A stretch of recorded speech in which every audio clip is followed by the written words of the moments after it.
What's up, everybody? How are we doing? Hello. Hello, hello.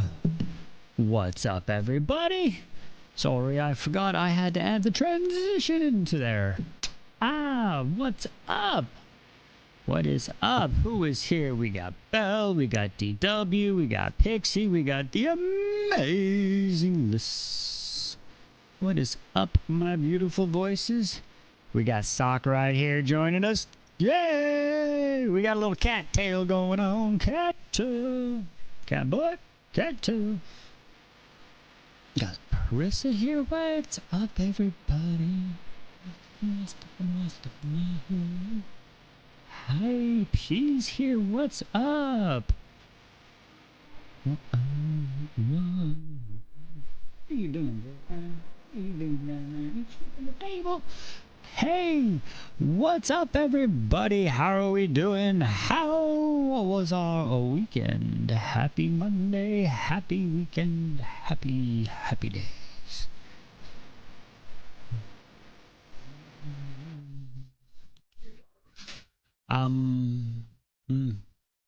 I'm sorry. There you go. I am no longer dark. Thank you. She said What's up? All right, let's see. What is happening? We got a happy Monday. Carissa, I sent you a message. Oh, okay. Yeah, I'm totally good. Mom is staying with me tomorrow. Oh, that sounds exciting. Yeah, how's Baby Z doing? Baby Z's doing good. Baby Z's doing good, right? Yeah, yes. That's awesome. Whoa. Hey, get your butt down. Did we see? I think we did see each other yesterday. What's up, Brittany? She said, wow. Emily says, wow, I'm late. I'm driving home from practice. Practice? You talking about practice? Not a game, but practice. The girls were on one. That's awesome. Bum, bum, bum. Oh, do we got some surprises for you? Ooh, got some surprises for you. Still running around like a chicken. Oh no. Oh no. You saying hi, Sock? Saying hello to everybody? One girl. Oh no. Here, you know what? Here. You know what? Here. I got something to make that poor girl that was dumped by her boyfriend. I got something to make feel better for that. Here we go. Rune Dannon, Crown Prince of the Valbaran. No cat butt. No cat butt. No cat butt.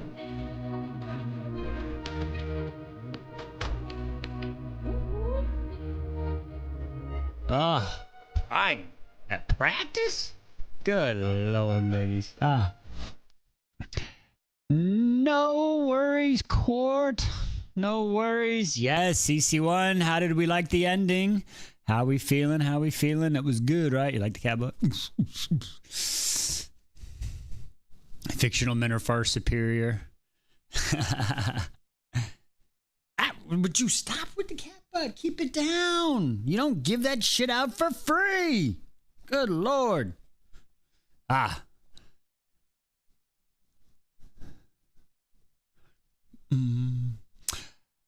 gonna tell you right now, as far as CC goes, book one was amazing. But I think book two. I think book two. I'd have to like book two better. I don't want to say nothing. Not gonna say why, but anyhow. All right. So, with that being said, let's see. Who is on button? We didn't have anybody on button duty really on Sunday. So I believe that means it was, but you and the cat butt? Keep it down, girlfriend. I'm going to put a block on you. All right. Oh, CC's so underrated. Okay. Has Sean? I don't think Sean. No males have done the buttons yet. No males have done the buttons, but oh wait, there it is. I don't even know if Sean's here right now, and I don't even Sean. He's been so busy lately. I don't even know if he's been having time to stay for the whole lives. You know what I mean? Because he's been moving. He's been moving from one state to another. 'Cause he's a moving guy. All right, so Courtney, she has to read the last chapter on voice. Oh yeah. What's up, Q? Welcome, welcome. All right. Really quick. I have to do a quick check-in. How is Flat Daddy Rune and P doing? I hope everything was okay. Yeah, it was looking a little scary there for a minute.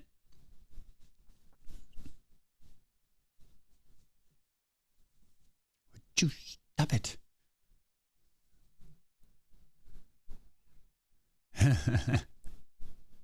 It's a Flat Daddy wellness checkoff. Why are you nearing? What you down there nearing?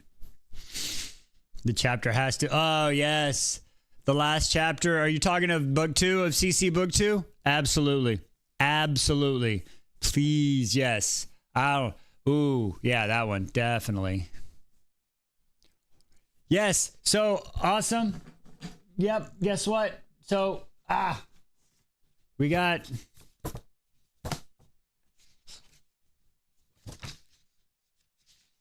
So we got them. We got some. We got them all. We just gotta get them cut out and laminated, and then we will get them mailed out to those amazing people. But we have been working. I didn't know if everybody noticed the new intro sign, the new intro. We've got a new list worked on. That's really good, really good. So. Oh no, P's not feeling good? No. No, you got a cold? No, P, no. That is not good. I'm sorry, P. She says he's well. Hi. Well, he's well. Hopefully you'll be well soon. Here, P, maybe this will help. Here. P, will this help? Okay. Really quick. Okay, she said scouts on her. Good. And I know Court has to leave soon. Courtney, you're still here, right? I want to make sure you're still here. Okay? I want to make sure Courtney's still here because I know she doesn't want to get spoiled yet. Because we don't need to spoil. Yeah, so that happens. Okay, cool. So just in case, because I know P doesn't feel well and Courtney's got to leave out of here, so you might not be here for the buttons. Oh, ladies and gentlemen, voices of all ages, feast your eyes on the masterpiece of you all. Well, I mean, actually, I don't know. I mean, I could make y'all wait. We should probably make them earn it, right? Like, make them earn it, you know? I think we could do that. At least they have to get to like, bruh.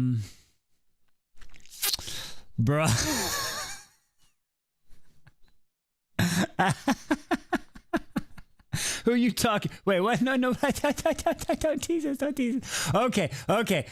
I got you. We worked hard on it. I tell you what, listen. I'm going to push it. I promise. I'm going to push it. But let me say this much. And I just want to be real. We worked harder on this button today than I did on reading the fucking chapter of Chodus today, okay? That's all I'm going to say. Oh, that chapter. Ugh. Anyway, enjoy your new one.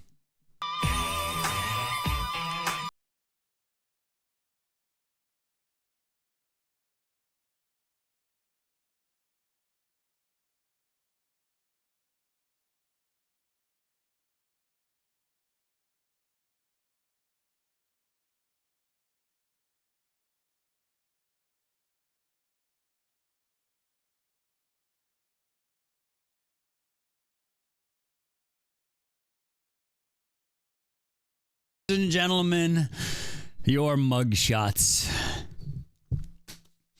There you go.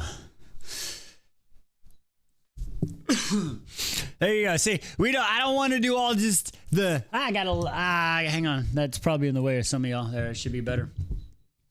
Thank you.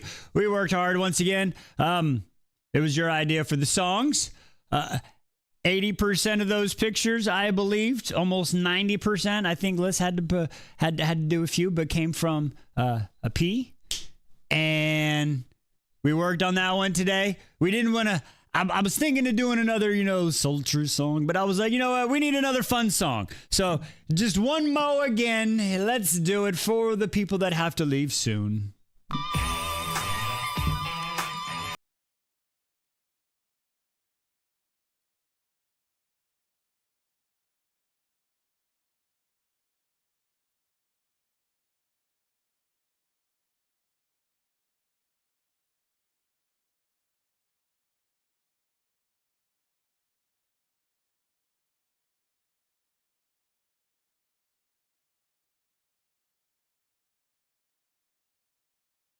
Oh, man.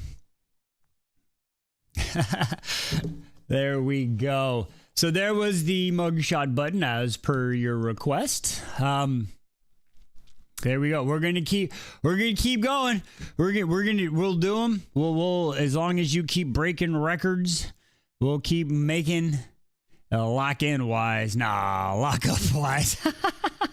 Hey, Catbutt, what are you doing here, my girl? Catbutt, what are we doing here? All right, so. Oh, if you only knew, that's funny. Oh, thank you all for the gifts. Thank you for the gifts. I appreciate that. Okay, so who is on button duty tonight? I hate how TikTok won't let me swipe out and keep the live up. No, I'm sorry. All right, so who wants to do Emily was on button detail last time. I tell you what, I'm suspicious. I'm very suspicious at how y'all did so many tappity tap tappies, because the record is now 151K. You know what I mean? I'm just saying.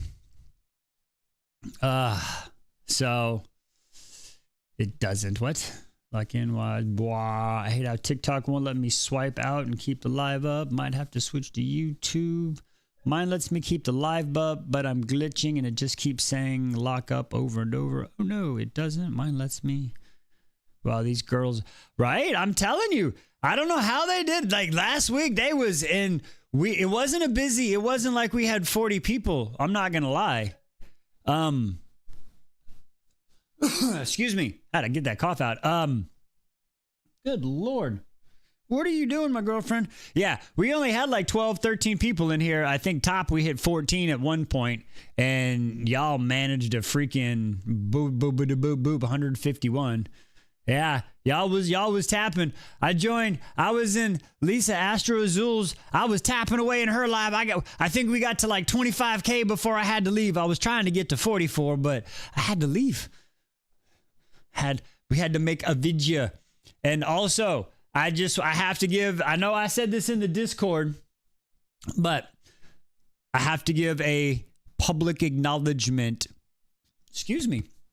and a major thank you to Q, because last night, myself and Liz, we had talked about my video to post for the day, and we had started working on other things, and we completely forgot it. And she came down in that Discord and was like, hey, your video. And we were like, oh, snap, crap. And then I got one in really quick, and then Liz was able to film the ones that y'all saw.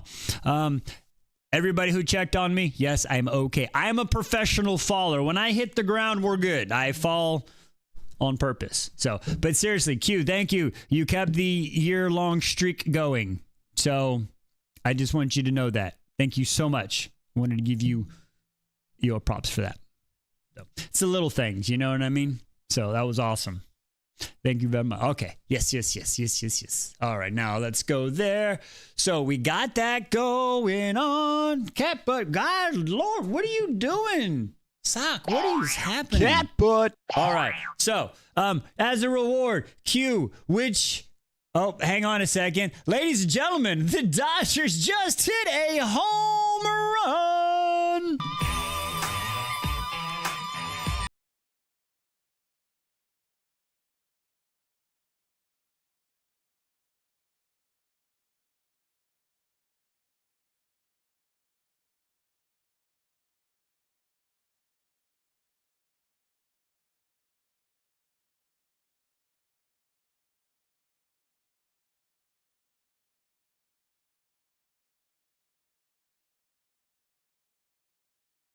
We go. That's for the home run right there by Dalton Rushings, the Dodgers backup catcher. They now take a 10-1 lead over Toronto. Anyway, Q, I will let you pick any button you want. You name the button and I will go ahead and press it for you for allowing me to keep the streak of posting alive. So, any button you want. Any button you want. You want, Bobby Wood Jr. on the Royals is, oh, that's legit. Respect to that one. Q, no, you don't want the buzzard, Q. You just think you want the buzzard. What you really want, you want that one from that book we're reading now. That blonde, the other blonde. You want that other blonde, right? You want this blonde?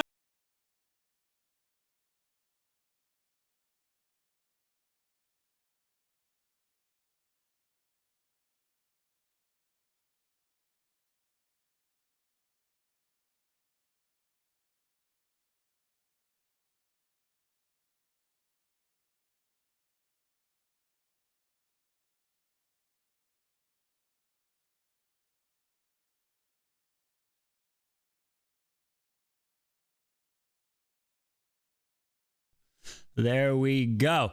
All right. Now, okay, I think we got all that stuff out of the way.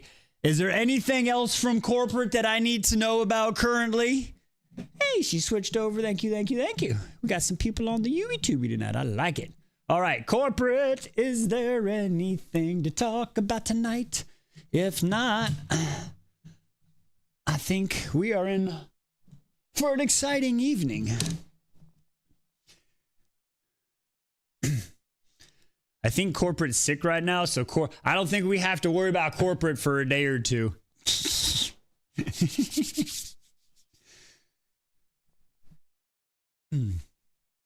All right. Oh, open my book. I think I'm all set in the terms of social media directing aspect. I think you're doing really good, Emily. I think you own it. All right, Courtney, enjoy CC2. It's amazing. It's amazing. It is amazing. Sean, what's up, Sean? How we doing, brother? How we doing? Okay, before you are, well, I mean, I'm hoping you're getting settled in, my friend. You've been moving. You have been moving, my brother. So hopefully you're getting settled in. You're able to get around some more.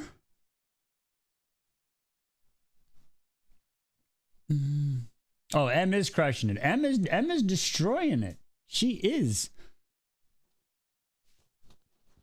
I'm trying to settle in now. I can't. That's good. I'm glad to hear that. That's getting better. That is getting better. That is awesome.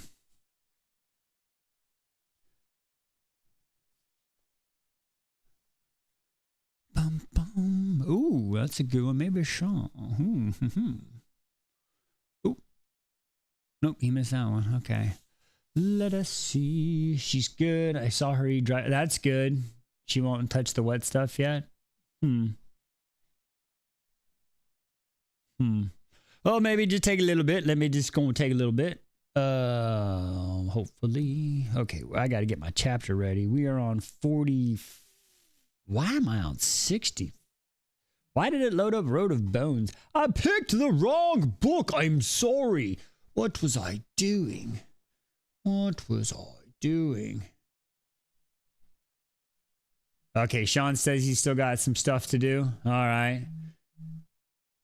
All right. There we go. Right chapter. All right. Nice.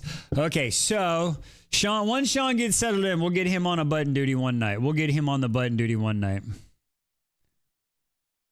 Okay.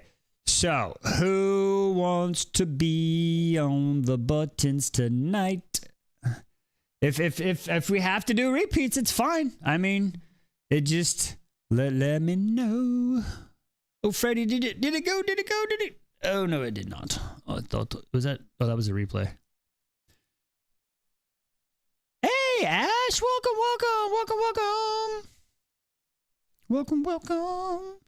Are you gonna be here for a while, Ash? If you're gonna be here for a while, if you're gonna be here for the night, do you want to be on? I don't think you've done the buttons yet.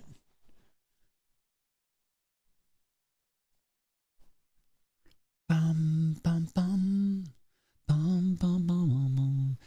So tonight, while we're figuring that out, so everybody knows, we are currently reading Kingdom of Claw in his book 2. Ash buttons, no spiders. You got, I'm not worried. No, you got to go. Okay, you got to, I understand. No problem. Woo. Alrighty then, no problem. But we will be doing chapters 45 to 49. 45 to 49, and I believe 49 is going to be a reaction only read. I'm gonna have to do a silent one on that one, but I will make sure I verbally. Liz can't be on button duty because she'll just push the buttons. She just gonna push the buttons. That's all she will do. Let's keep it real. Let's just keep it real.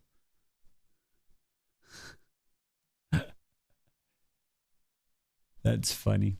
I mean, she is inside. She could probably do them if she wants. Buzzard. That's all she'd say. Y'all are hilarious. Southern Liz. That's funny. Hey, Bobby, what's up? How are we doing, Bobby? How are we recovering? Bobby's here. Let's go, Bobby.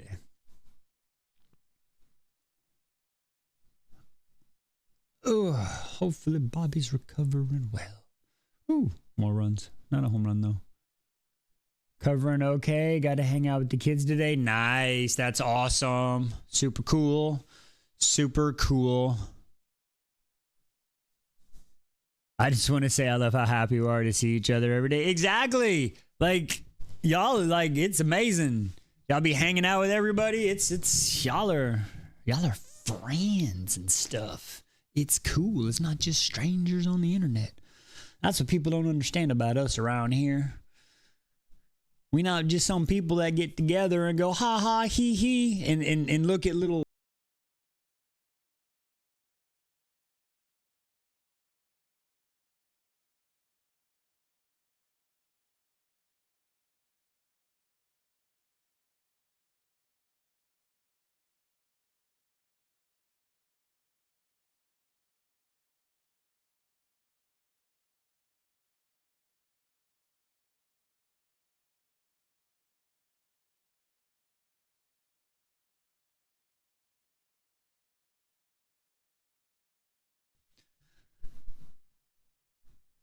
All right, and then you earn one more button. I'll just go ahead and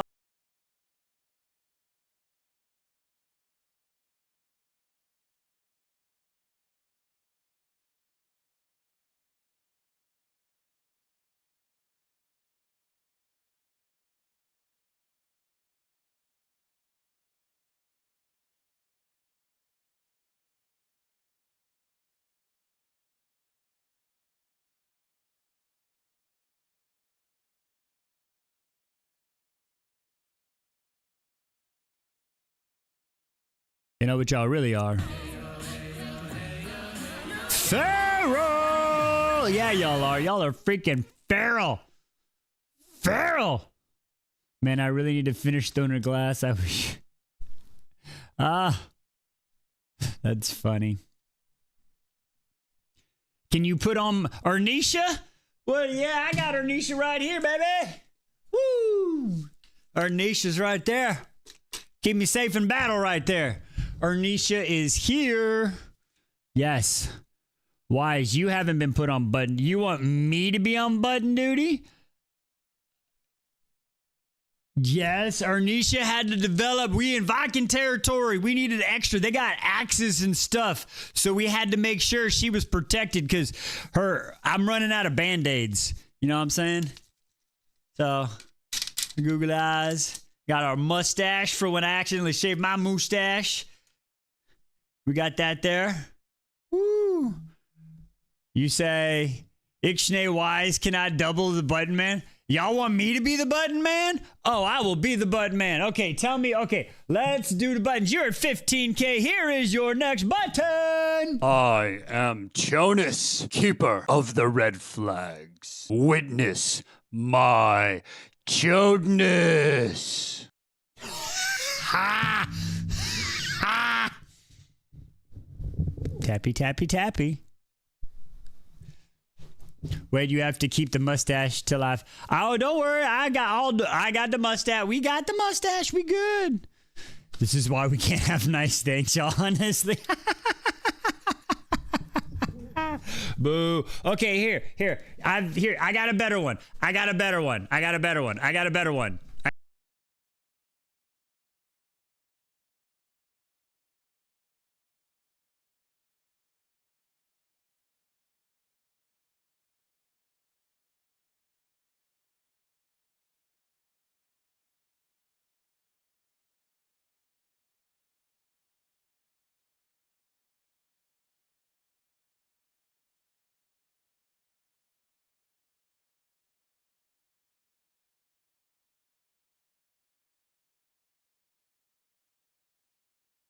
Close they are? Uh-oh. Oh, there we go. See how close they were? See, it was breaking and everything. I thought you broke it. No, the cable, because the... Here, say hi really quick.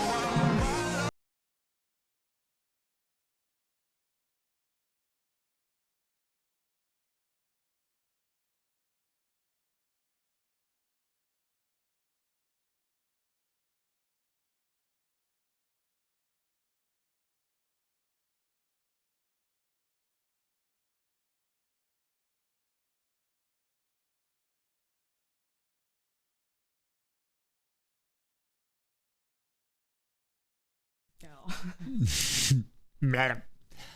Cause I will brush my hair. I don't know what the word is. At least you sing I sang the right song. You sang the wrong song. This is why she has been in charge of the buttons. Oh, that's funny. Good times. I'll be grounded. The little black spectre on the live made me think my phone was dirty. I'm sorry. That's funny. Okay. We should though adjust that slightly because What? We can do it later. yeah, but let's do that because then we can move the buttons down and then it won't be in that stupid banner that y'all see that red gift banner too, right? Like over some of their eyes. Okay. We'll have to work on that. If you make a Zayden or Lucian button in the future, we have to tag. Oh yeah, no, we will. We absolutely. Like that one, since the mugshots, since that has been now public, I will post that tomorrow. I will post that one tomorrow. Wait. Wait. Woo! We're pumping the brakes. What is on Mort? That's Lahaba. That's my version of Lahaba. That may or may not be mutual. Oh, that's legit. You noticed.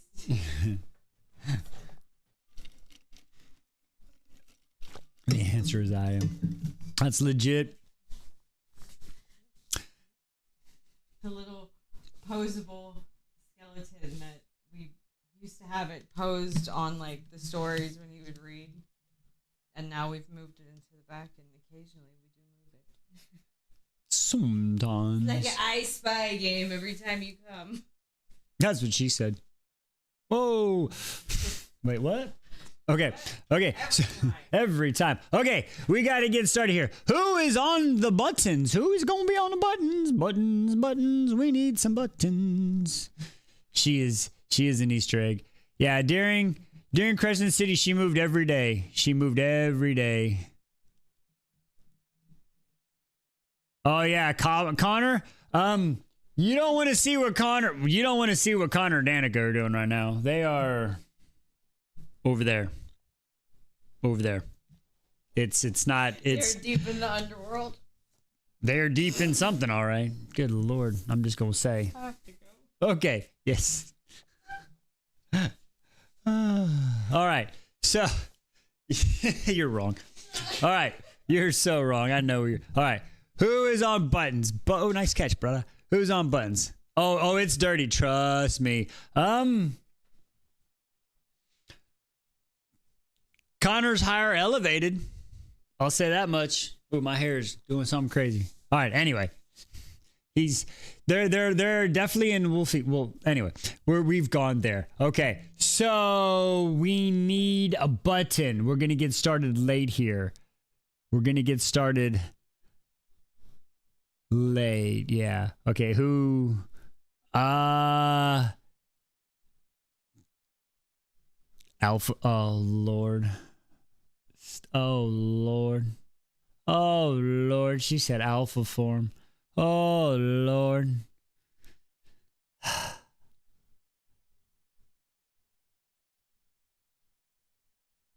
We need a wheel for pick, right? Okay, here I'm gonna do. Let's see.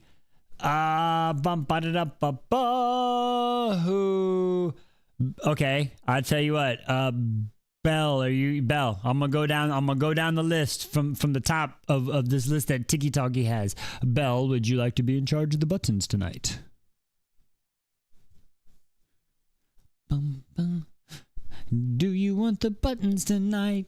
She says, sure, okay, let's do the rules. Hey. All right, this is how the buttons work, just to make sure there are now 14 buttons. That's right, 14 buttons. There are 2 chode buttons. If you hit the chode buttons, the buttons get reshuffled. Hopefully you remember what you picked, where you didn't pick. Remember, there is a safe button if you can remember which one it is. With that being said, what do we have?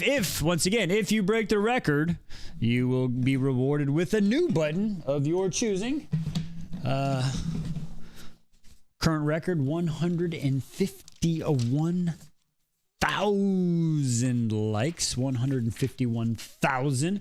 Y'all are already up to 18K, so you've already got a little quick start on me. We're getting the pin right now to write down our start and stop point, otherwise we forget about it. Did I move the safe button? I mean, I don't know. Did I? I could have. Maybe not. Which one is the safe button? Is there a safe button? All right, record is 151. All right, we are starting at 18K. We got 15 people here. We're gonna just push it. We're gonna push it to 35K for a full button tour. Full button tour at 35K. Hey. All right. Are we ready? We got our books. All right, folks.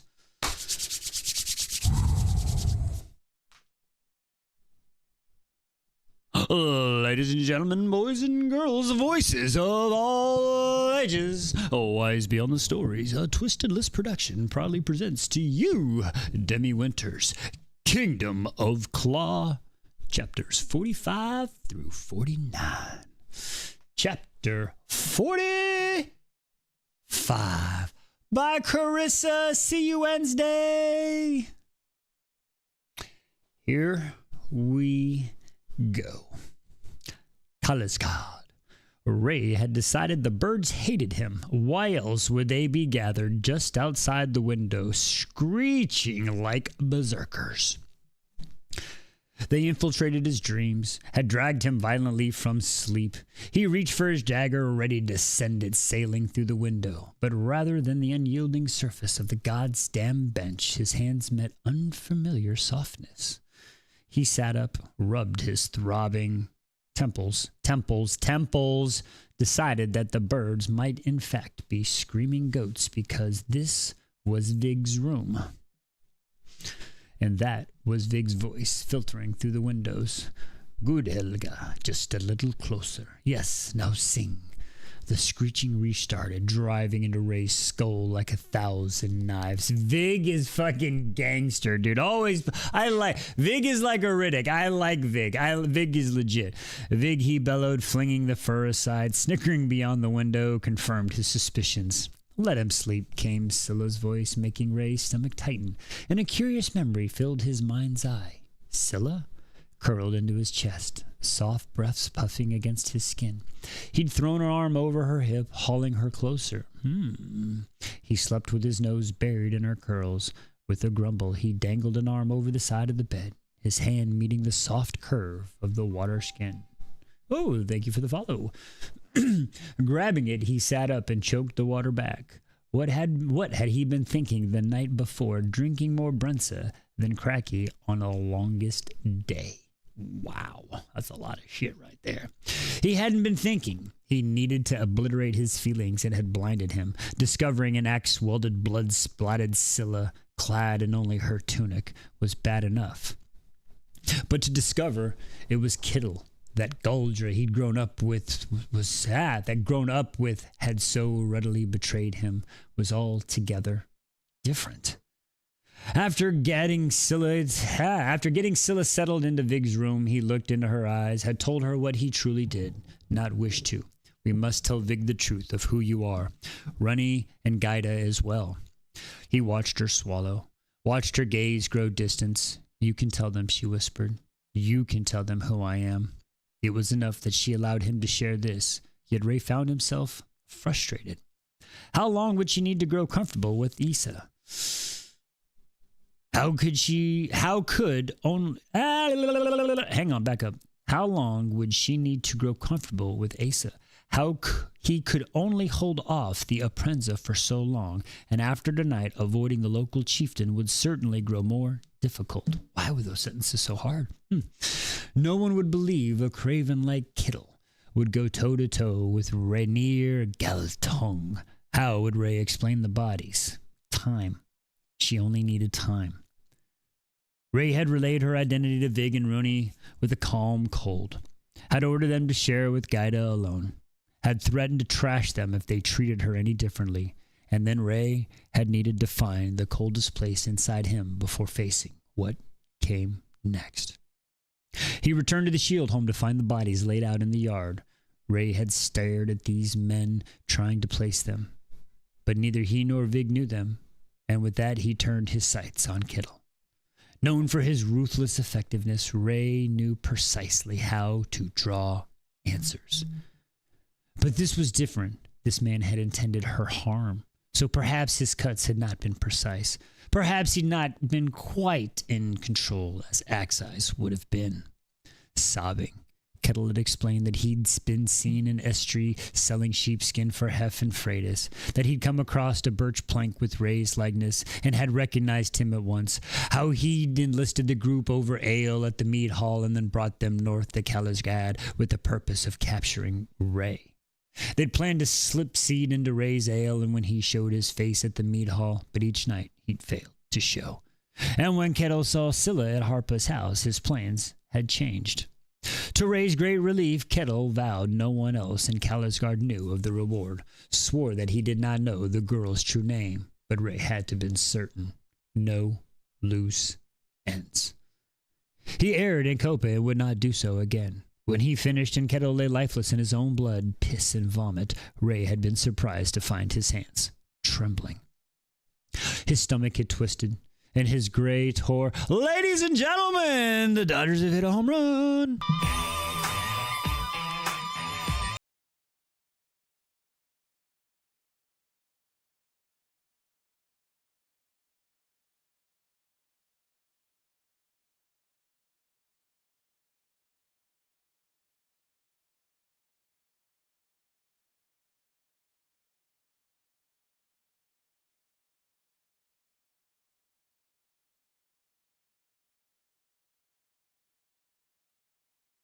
Sorry about that, folks. Back to the story. Love you, baby girl. And to his great horror, he'd rushed into the bushes and retched. Another life taken, more blood on his hands. Draining his flask was all he could do to keep the trembling at bay. After washing himself, Ray had run straight through his stores of Brenza, stumbling into Scylla's room at Vig's, steadying and watching her sleep. Safe, he reassured himself. Safe. But then she'd awoken and had seen straight through his facade. Of course she had. She'd seen through Axe eyes from the start. When she lured him into bed, had massaged the knots from his spine, Ray's long frozen heart had dripped with melt water. But now he ached with remorse, with that feeling of sharing too much. You wanted to hold my hand? Ray raked a hand down his face. Had he truly told her that part of the story? He felt frayed open and exposed, wishing he could snatch those words and many others back. Thank the gods Scylla was not in the bed. He could not face her. Not yet. And Ray was never drinking Brenza again. Yeah, right. We all said that once or 20 times. As pain speared through his head, he drained his water skin. From the brightness of the room, he could tell it was at least mild mid-morning. Vig and Scylla's voices carried from outdoors. He cursed. It was the 7th day. The serpent was due to feed today.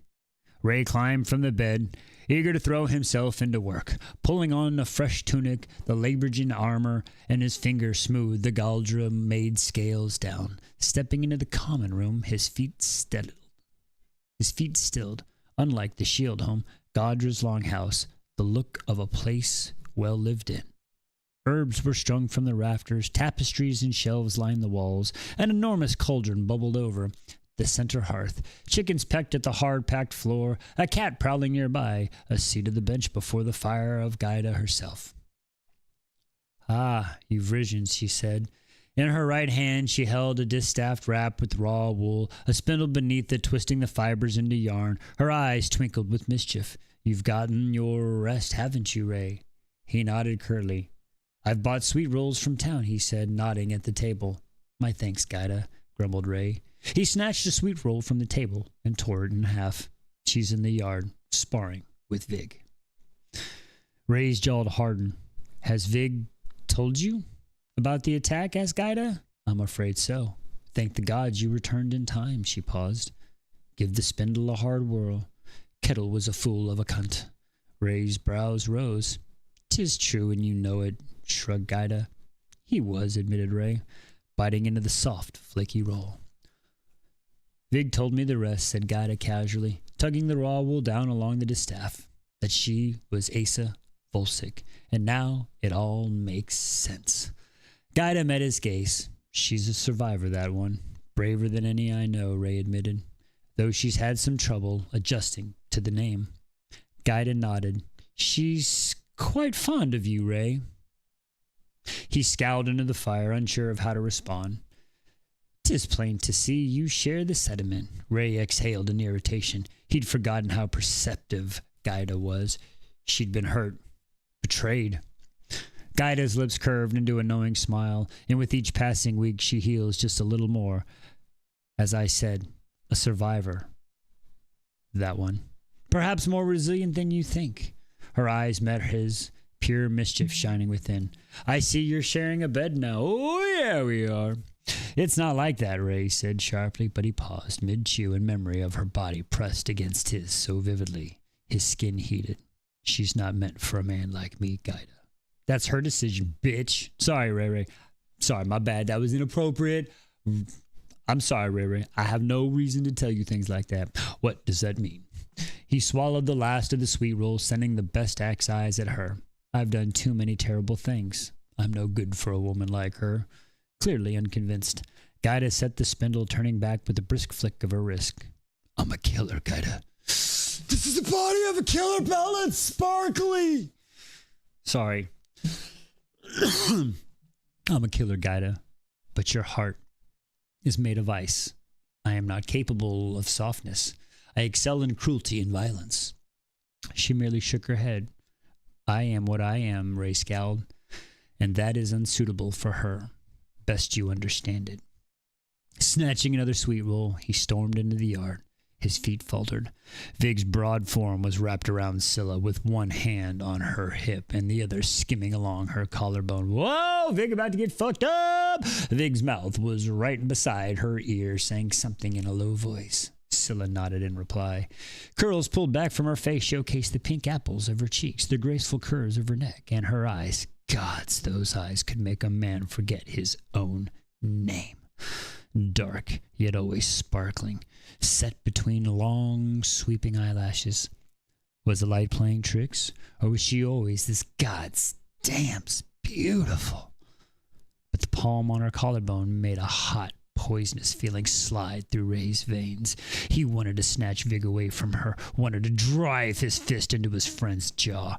The goat screeched. Ah! That's a sheep. Damn. I don't know how a goat goes. Breaking the moment. I tried, I failed. Scylla smiled, those eyes daring to brighten as they landed on Ray. His knees felt weak, his heart pounding hard. It's not the only thing that's hard. Good morning, Ray, he said, as he could have sworn the pink of her cheeks swooped down on her neck. She was thinking of the night before, the tenderness they shared. No, she was not flushing. But as Cocky unfortunately noticed, throbbing eagerly and flooding his blood with the single cycling word. Her. Fuck, Ray murmured, grateful that his labyrinth armor covered his stupid single-minded appendage. Ha! I told you! Bricked! Vig is teaching me about blade breaker intuition, she said spryly. Do you know it is much like Ashbringer intuition, but expressed inside you? Oh, he's trying to express inside you. I'm sorry. Gaze snapping to Vig, he found his friend's eyebrow quirked, lips curved in a knowing smile. Ray tried to school his face into a passive look, but knew it was too late. Fuck, Ray murmured with an inward groan. Vig's fingers trailed along Scylla's collarbone, watching Ray as he mouthed, liar. Gods, but Ray had never wanted to punch someone so badly in his life. Burning, Vig calls it, continued Scylla, his burning his galder into energy, and energy into strength. It happens so swiftly, he hardly needs to think of it. I know how it works, Ray glowed. Scylla's teeth sank into her soft lower lip. Oh, Lord. Harbrook's hairy ass, he's forced to gaze to Helga the goat gnawing on the longhouse's siding. Then the dung heap across the yard. Anything but her lips. But she was still talking. Curiously, burning Golder does not feel the same for Vig as it does for me, Scylla said absently. What do you mean, said Ray, again, too sharply. He scowled Excuse me. He scowled what is that? Oh, he scoured adorably at him. What the fuck? Why did I look so weird? At him, a little bit meltwater dripping from his cold, dead heart, shaking Vig loose. She put a hand on her hip. You needn't push the rest of us to your poor choices, Rainier. Ray let out a long, suffering exhale. If you want answers, you'll need to ask nicely, continued Scylla. Vig snickered behind her, earning himself a glare. She was baiting his temper, had no sense of self-preservation, not when it came to Ray. She never had been afraid of him. He remembered her face when she'd stormed up to him and spoken the words which she'd first stirred his bloods. You cannot frighten me away. With an irritant breath, Ray tried again. How does your breaker skill feel different? He asked in his softest, most placating voice. Better, said Scylla in amusement. Next week we'll work on the word please. Please. He heard her begging in his mind. Please, Ray. Please. Ray shook his shoulders. Do not play games with me, woman, he growled. I am not in the mood. Did you just growl, Galatongue? Said Vic with a chuckle. He does that, said Scylla blandly. Don't worry. I am unaffected. Vig's eyes were aligned with glee as he watched the exchange, and Ray took another threatening step forward. Helga the goat screeched. All right, Axe Eyes. Lay down your weapons, Scylla sighed. When I pushed you across the field, it felt like a vibration in my hands, like 1,000 popping bubbles. But for Vig, his breaker skill feels like a bright heat radiating from his chest. Ray's brows drew together. That was curious. Do you access your breaker skill last night? She shook her head. I haven't since Copa, since the fight with the Skadra. Since fight with Skadra. Then Ray recalled the way she pushed him with such strength he'd flown. How could she have done that without Breaker's skill? But surely she had a second source. She'd have some awareness of it. I suppose it will come in time. You must continue your training. We'll work together, said Vig, with a mischievous smile that Ray wanted to wipe right off his face. The man was taunting Ray, daring him to act. You shouldn't be out here, he said in a low voice. The serpent is due to strike today, and you, he leveled his gaze at Vig, you and I have traps to set. Vig has already baited the traps, answered Scylla. Ray's brows rose in surprise. Rooney has added an extra layer of wards, and Vig is far too valiant to allow harm to befall me in his own yard. Valiant, repeated Vig with a broad grin. I think I like that. Valiant Vig of the mountains, protector of goats and curly-haired women. Valiant Vig, whose mouth was so smart it was sewn shut. Rose and what happened? His smile was sewn shut, muttered Ray. Scylla made a face. Thank you, dear Ray, for your concern, but I cannot stay indoors. Not when I've work to do. Ray saw the stubborn look in her eyes, could tell there was no convincing her. Whirling on his foot, he strode to the stables to saddle horse and begin his patrols. Ray hoped Vig had some Brenza. I thought you weren't drinking, Ray. Stashed away in his saddle sack. What he needed right now was a good nip of fire whiskey. So much for sobriety. Woo! Ray going through it. He ain't liking it. He is going through it. All right, where do we get? 31. So close to the full tour. You were only 4K away. But you got 20, 25, 30. You get 4. All right, Belle. 4 buttons. 4 buttons. 4 buttons. Good luck. I hope you go 4 for 4.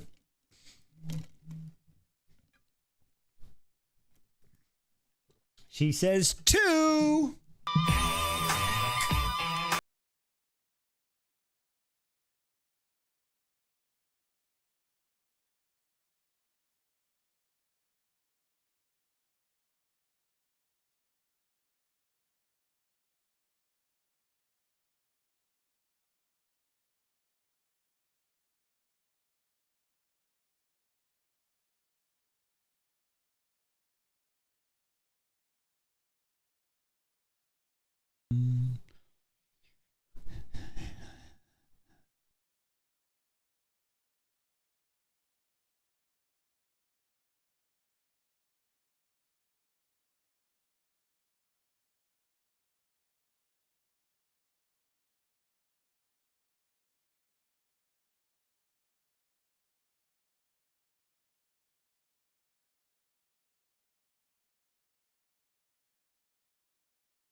Right, and 3, 2, 3, 4, and fortunately you said 5, and 5 is... My name is Chode Barlow. No, I'm sorry. That means the buttons get shuffled up, shuffle them around where they go, where they stop. Only I know. The buttons are shuffled. Yes, they are. You just hit 30K. I'll give you a button for 30K. So we'll get you one for 30K, and then we'll get chapter 46 going. Ba-dum-bum-bum-bum-bum. She says 3 won't.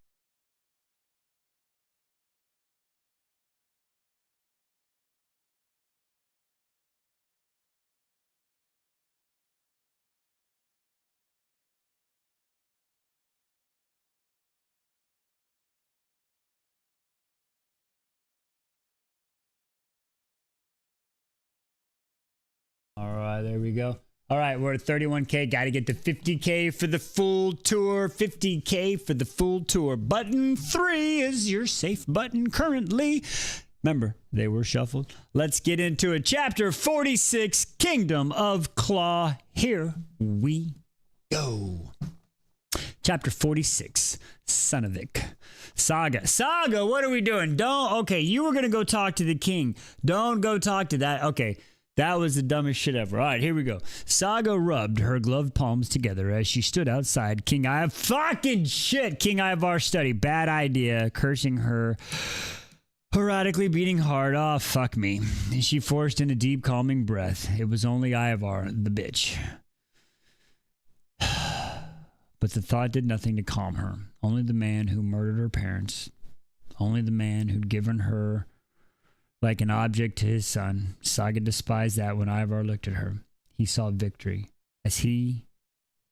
And as a rule, she spent as little time with him as possible. But this was bigger than Saga's discomfort. Those Galdra, strapped to the beds in the chamber beneath Alfson's study. What do you do? He doesn't care. Saga, my girl. Oh, I know you don't go outside, but damn, he don't care. Had haunted her all night. Each time her eyes had fallen shut, she had seen the woman. Timmy! She'd seen the woman's snarling face and deep bone wound cuts in his arms. Alfson was carving her up, feeding her flesh to others, and Saga had left her there. Those in the foul room are lost already, Ruik said. Perhaps they were lost, but if Saga could stop this from happening to others, she would do what she must. It's not happening. During her long, restless night, Saga had vowed she would gather her courage and go to King Ivar. The king who had outlawed the Galdri's very existence would be furious to discover his wife toying with the Galdra right under his nose. Not really. In those strange circumstances, Ivar was an ally to Saga. Do you really think? I don't think so. I might be wrong. And so the moment Saga was certain Ruik had abandoned his post watching over her room, she made her way to King Ivar's study. Just tell him the scrolls in the manuscript in Alfson's study. Then how are you gonna fucking... How did you find the scrolls? I picked the lock, so you fucking This is not a... She recited, pressing a hand to her queasy stomach. The passageway to that horrid room. With a deep breath, she rapped the door. A long moment, it opened. A thrall peering down at her. Have you an appointment? No. The man frowned. You can be seen tomorrow. It's urgent. I must see the king. The thrall smiled stiffly. I'm afraid the king has been called away from Sonavik. Step aside, Cole. Came a familiar deep voice, a voice which sent a shiver through her, and then a large frame filled the doorway. Lady Saga. Saga swallowed, trying to calm her galloping heart. He was the last man she'd wished to see, the one she'd successfully avoided for years. Magnus, she mumbled. Clad in a tunic of fine black wool, the king's chief hiredman was both tall and imposing. Saga met those cold brown eyes with forced neutrality. Inside she stumbled, trembled, curled into a ball, and rocked back and forth. Were it Ivar, Saga would let down her mental barriers, allow her senses to pull her through to her, but the last place in the kingdom she wished to be was inside this man's mind. I must speak to King Ivar, she said. Do you know where he will return? Beneath the heavy beard, she saw the lip curl. I'm afraid he's gone for several days, pet. Her hands curled into fists as with vicious waves of nausea rose within her. Excuse me. But she thought of the screaming woman, though how many others might have been manacled to the bed before her. And it's not the good manacles either. We've had this discussion. It's the bad manacles. She had to speak for them. Had to put an end to Signy's plotting, and Magnus was the king's right hand. If anyone shared Ivar's hatred for the Galdri, surely it was he. No, but Saga drew in a deep breath, forced herself to look Magnus in the eye. Perhaps you could help me, Magnus. He stared at her long and hard, that's what she said, then widened the door, allowing her space to pass. You can do this, she told herself, breathing quickly as she entered the room. Saga's gaze darted around, noting each exit. Glass-paned windows that could be open. the thrall's hidden exit next to the fireplace, the door through which she just entered. Her pulse eased just a touch as she drew another long breath into her lungs. Magnus gestured to the chair before, a heavy ashwood desk. Sit, he shot a pointed look at his thrall. Roacle, thank you for the gifts. Sweet rolls. The door fell closed behind the thrall, and Saga was alone with the heart-eater ally. She told herself, in this, he is an ally. That's the dumbest shit. Oh, Saga, what are we... Maybe when Cass, like when they were kissing in the tunnel and they bumped her head, maybe she's having a concussion. Maybe she's like really bad concussed and we just don't know it yet. Like maybe that's what it is. I'm surprised to find you seeking the king's counsel, said Magnus. Why did you not request an audience with the queen? It is complicated, Saga said, trying to rub the goosebumps from her arms. You're agitated, pet. Something is bothering you. Alf, Saga's voice broke off and she tried to gather her courage. Alfson, Magnus urged. What has that man done now? Surprise jolting through her, Saga studied his face. Magnus seemed irritated, though not with her. Between me, you and me, pet, Master Alfson is on thin ice. He's been shrieking his duties, has grown unreliable. He leaned forward on the desk, his voice lowering. The king and I have been looking for a reason to strip him of his maester's robes. Yeah, this is some bullshit. Saga chewed on her lip, her mind in tangled confusion. Magnus was the king's right hand, she reminded herself. Currently, he was the only man in the castle with the powers to stop Signy. Gods, but only if her heart would calm down. If you know something, said Magnus slowly, that could help our cause, I am certain the king would be quite appreciative. Mr. Elfson's schemes did something devious. Magnus's face twitched. Devious? There was no going back from what Saga soldiered forward. He has a room beneath the study, with Galdry chained to beds. He's cutting the flesh from their arms and feeding it to others. Magnus was silent, waiting for her to continue. He uses something called microb to steal their Galdry for his own use. Cool bustled to the room with a pot of roa and silver cups upon the tray. Saga forced a deep, calming breath as Cole poured steaming liquid into 2 cups. Leave us, Magnus coldly said, and the thralls scurried out. Magnus reached for his cups, blowing steam and staring at the window. Saga held her breath. The fires crackled was the only reprieve from the agonizing silence stretched between them. Elfson is harvesting Galdra? He said desperately. There are scrolls and manuscripts the king should know. Stop, said Magnus, setting down his cup of roa. He leveled her with the stare that shredded through her. How dare you spew such lies to me? Magnus' nostrils flared. The king and his family have been more than patient with you, far more forgiving than I would be. I might add, he said to her annoying look. No, she thought, her gloved hands grasping tightly together. We all know you've been unwell these years, pet. 'Tis a shame you've hidden away when you're such a thing to look at. His oily gaze slid over her. You're having delusions, dreaming on your feet. 'Tis the only reasonable explanation. Taking a sip of roa, Magnus gathered thoughtfully out the window. I might have a reputation for brutality, but it's not lacking a heart. He chuckled darkly. I shall grant you a favor. A tremor started low in her body, radiating outwards. I shall keep this conversation between us. He leaned in on the desk, a chilling smirk spreading. A secret, pet.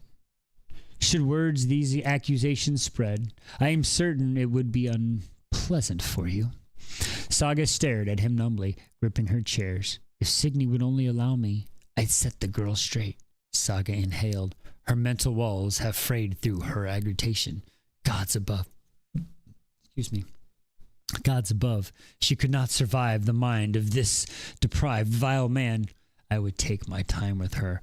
I would mark every inch of her skin. Saga felt her icy exterior begin a cracking as her rising panic hindered attempts to weave her barriers. She pushed to her feet, gulped in a breath.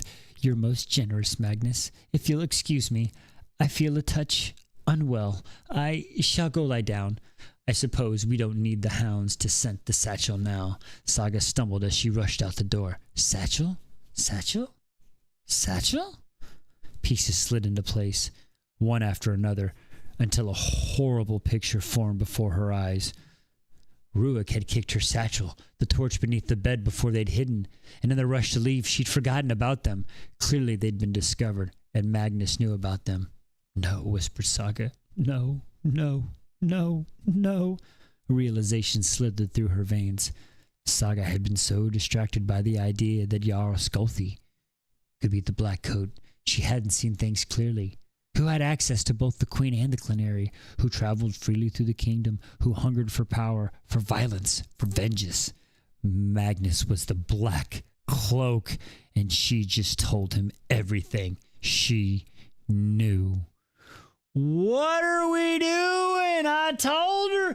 I told she. Nobody won't listen to Wise. Nobody wants to listen to Wise. Fine. That's fine. You know what? That's okay. Ooh, y'all didn't do. What happened? No, not too much button pushy. Only the 37. That's only one button. Only one. I'm sorry, folks. All right. 38. And the next one. All right. What button do you got there? Bell. She said 10, 2, 3, 4, 5, 6, 7, 8, 9. Enjoy.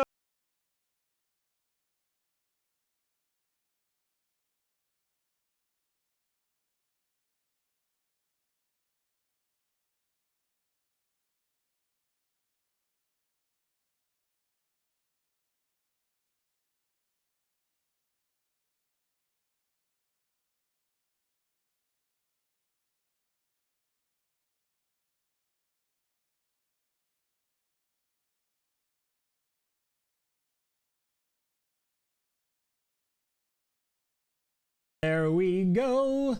All right, you're at 38. We're 12. We'll just have to, we'll put it to 50. We'll just go to 50. 50K. That's what our next goal is. 50K. We can do it. It's okay if you don't remember. It's not that big of a deal. It's just a little reward for being here, watching me stumble through the words. All right, ladies and gentlemen, here we go. Chapter 47. All right, back to Kalisgard. Okay, I don't need that right now. I'm probably back to here. All right, Kalisgard, Chapter 47. In the aftermath of Kettle's attack, Scylla spent 3 nights at Gaida's farmstead, while Ray and Vig tried to trap a serpent. But it seemed the creature who'd been remarkably punctual had suddenly grown shy. For days, Rooney and their neighbor kept vigilant around the clusters of farms, never so much as venturing to privy without a hound as company. Meanwhile, Vig and Ray kept watch over the traps. But day 7 from the last serpent attack passed, then 8 and 9, with no sign of it. Ray was left scratching his head while Vig asked around at the meat hall, but all Vig had to say upon his return was, "Calf grows restless. I cannot hold him off for much longer, Galtung." Between the serpent and the aftermath of Kettle's attack, the things in Kalisgard were growing more complicated. Scylla tried to ignore it, tried to keep her head down and mind focus on mastering her Galdra. But staying with Gaida, her broad and loud boys, she felt rather out of sorts. 3 days after Kettle's attack, Ray finally deemed it safe enough to return to the shield home. As Aid stayed by the hearth fire, Scylla had felt him watching her as she stared at the place where she'd killed his axe blows. Where she parried Kettle's axe blows, but rather than fear, Scylla only felt her resolve hardening. Kalisgard was where she meant to be. She was progressing with her Galdra, was growing stronger. She hadn't bested Kettle, but she'd held him off. And that in itself was progress. In the wake of the attack, Ray had grown more vigilant, his shoulders more tense. He'd swept the yard for threats each morning, and to her great relief, he'd relented to sharing the bed. "For safety," he grunted, sliding a dagger under his pillow. "Keep your cold toes on your side," he warned, making her bite down on a smile. Positioning himself between Scylla and the rest of the shield home, Ray had placed his back towards her, but in the morning she'd awoken with his chest curled against her back, his nose buried in hair. A sleepy smile had crossed her face as she shung his arm, as she'd hugged his arms to chest and tumbled back into slumber. The man who had once avoided her like the plague now seemed unable to keep from touching her. A tendril of hair tucked behind her ear and a hand to the small of her back had led her to the stables, and in the evening, when he sprawled on the bench and caught her staring at Scylla-sized pocket, he merely rolled his eyes and beckoned her over. She knew he watched her, could read the hunger in his eyes in those rare, unguarded moments, and Scylla would be lying if she said it didn't feel good. But she couldn't shake the memory of Jonas's betrayal, and despite what she told Ray, that Jonas merely was a diversion, Scylla was forced to acknowledge that Jonas's actions had wounded her none the less. Scylla spent long days after Harpa's working on expression. She learned that with a gentle enough release, the motes of light could be drawn together, cohesion into wobbling orbs. Curiously, she seemed to stabilize them, making lights last for minutes up to an hour. Bonding was Harpa's explanation. Imagine tiny tethers between each speck of light gobbled together. It is you who controls the shape of these bonds. Give them structure and order. Weave them into an organized webwork, and you'll find they are yet more secure. It was difficult to imagine, but Scylla tried her best. The weaving comparison did not exactly help clothwork, hardly her forte, and Scylla found herself fighting with the light and trying to force it into order, only to have it rebel. Yet the light was progress, and she refused to let impatience get the best of her. It was 5 nights after Kettle's attack when Scylla had dreams. She'd scurried down a cobweb corridor, the cold, dark presence growing ever stronger. The cravings awkward, sliding through her veins, pulling her forward. She entered the room. The Dark One's shadow was stark on the stone wall. He laughed, and the sound vibrated through her chest like the strings on a plucked harp. Too late, the Dark One whispered. You're too late. Scylla whirled, and there he was, Ray, manacled to a bed, arms and legs sliced down in sinew and bone. Too late, she agreed, tears streaming down her face. She'd been too late to save him. She'd woke with the start heart pounding in a deafening beat. A dream, she thought, rolling to face Ray. She needed to see him, needed reassurance. But the bed was empty. Unease crept down her spine. Each morning she'd awoken with him by her side. To find him missing in the wake of a dream was unsettling. Climbing from the bed, she wiped cold sweat from her brow. After dressing, she pulled the curtain back. Her brows drew together where Ray should be sad, runny instead. A few weeks passed. This had been a regular occurrence. But now, paired with the dream, Scylla's unease only grew. Well met, Rooney, she murmured. Where's Ray? Rooney merely shrugged. The silver rings adorning her black braids clicked together. Out. Scylla strode to the window, pulling the animal hide covering back. A light dusting of snow covered the ground, footprints leading out to the wards and beyond. What is it? Asked Rooney.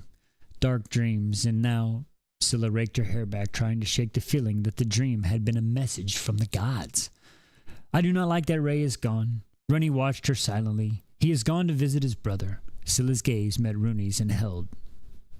Fuck, not Christian. God damn it. Now fucking...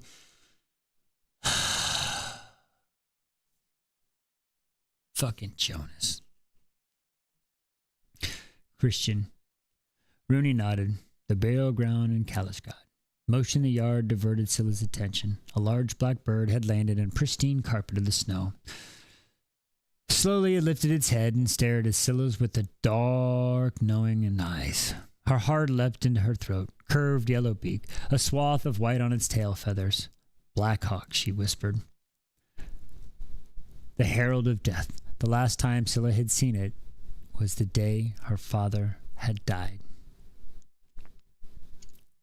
She said, oh, the armor in the holster? Thank you. And And in that moment, the knowing place deep inside her told Scylla she needed to get Ray. Her cloak was on a heartbeat, her boots and weapons belt next. I am under orders to keep you here, said Rooney, standing. It's not safe. Something wrong, said Scylla, strengthening her spine. I feel it in my bones. She held Rooney's gaze, trying to convince her urgency. Do you believe in signs from the gods? Because now, in the yard, sits a black hawk. Perhaps it's nothing, but with Ray, I cannot take that chance. To Scylla's great relief, Rooney merely nodded. Let's go, she said, grabbing her cloak and pushing through the door. The pair followed Ray's footsteps along the road and towards Kalasgard. In the matter of minutes, they were rushing through the stockade walls, weaving between homes and shops, coming to a stop before the burial grounds.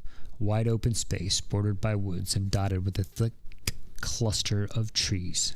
The burial grounds contained orderly, snow-covered mounds orientated in a path from the sun. And there he was, a dark form, folded over his knees near a group of trees. He's safe. Scylla exhaled. The battle thrill coursing through her began to ebb at the sight of him. Perhaps she should warn him of the danger, of the strange dream, of the Black Hawk. Thank you for the gifts. Scylla glanced around the burial mound, eyeing the forest edging the black border.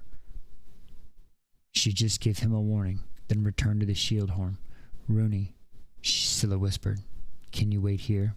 The dark-haired Galdra let out an exasperated sigh. But as her gaze landed on Ray, it softened. Very well. Thank you, whispered Scylla, hugging and startled Rooney before following Ray's footsteps into the burial grounds. Nearing the corpse of the tree, she studied him for any sign of trouble. Why have you come? Grumbled Ray without looking. I had a dark dream, she said, feeling foolish. Yet seeing him well and whole relieved some of her unease. Had I known you were safe, Scylla cleared her throat. Glancing around, to her knowledge, the serpent had never broached Kalasgad's stockade walls, but she didn't like the feel in the air. Perhaps you should not linger too long. Sit, said Ray. Making room on the cloak he sat upon, only for a minute, and then we'll leave. Reluctantly, Scylla drew near, easing down beside him. Warmth tingled whenever they touched thighs, hips, shoulders, slowly easing the tension in her body. Scylla gazed at the burial mound, noting the 3 stone clusters sweeping clear of snow. We had nothing to bury but a place to visit our parents. Scylla didn't need to ask who the other was in the we. Christian, the brother Ray had lost to scourge leaves. The brother he never spoke of. Her heart pounded as she waited for him to say more. I scarcely remembered my parents now, he said. Each year the memories fray a little more. Sometimes his voice crackled. Day goes by and I don't think of them once more. And I don't think of them once. His eyebrows rested on his drawn knees, and she looped her arm under his with a gentle squeeze. Several moments of silence passed before he continued. I have not returned to Kalasgard since he cleared his throat. For 5 years. I left their burial mound unvisited. For 5 years. What kind of son am I? You're here now, Scylla whispered. It's your doing. Scylla's pulse pounded. Me? I've watched you face your grief day after day, and though I thought I could do it.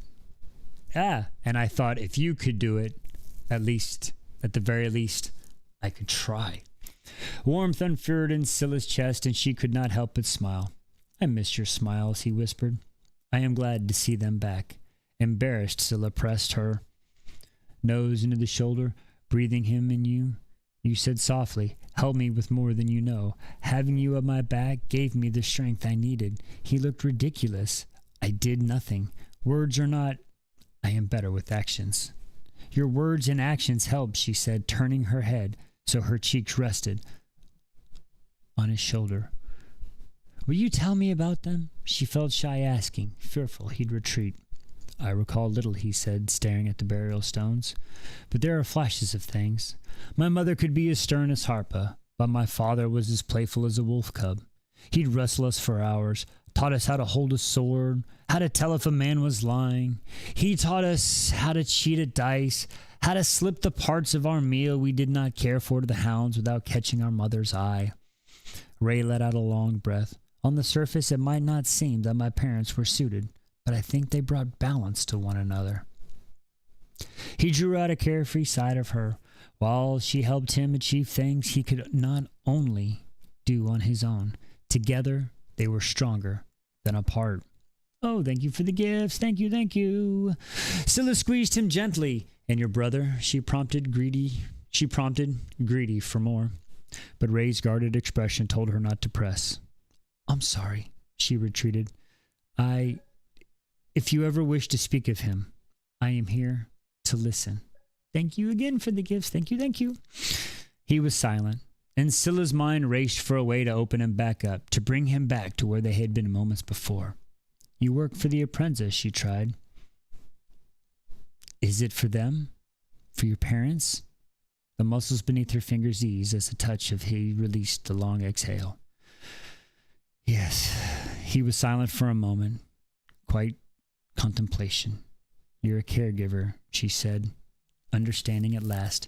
You care for others, dead or alive. You do everything for others. The Blood Axe crew? Your family? The sun glowed brighter behind the snow spear, catching in his eyes. Threads of golden weaving in the deepest of brow. Who looks after you, Ray? He held her gaze for a long moment. I do.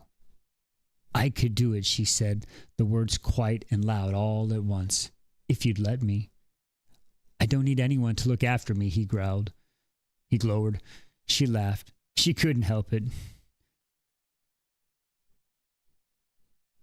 I got it. Hang on. I know this word. Fucking dick snot. Abstintane man. Abstintane. I'll figure it out. Repulsively cheered woman, he pinched her ribs and she squirmed. I warm your bed with heating stones, she gasped, wiggling away, and he pinched her again. Massage the ache from your shoulders. I'd knock you on your arse each night to keep your pride in check. Ray huffed. Gaze settled on her hips. His lips twitched, and then it happened. He smiled.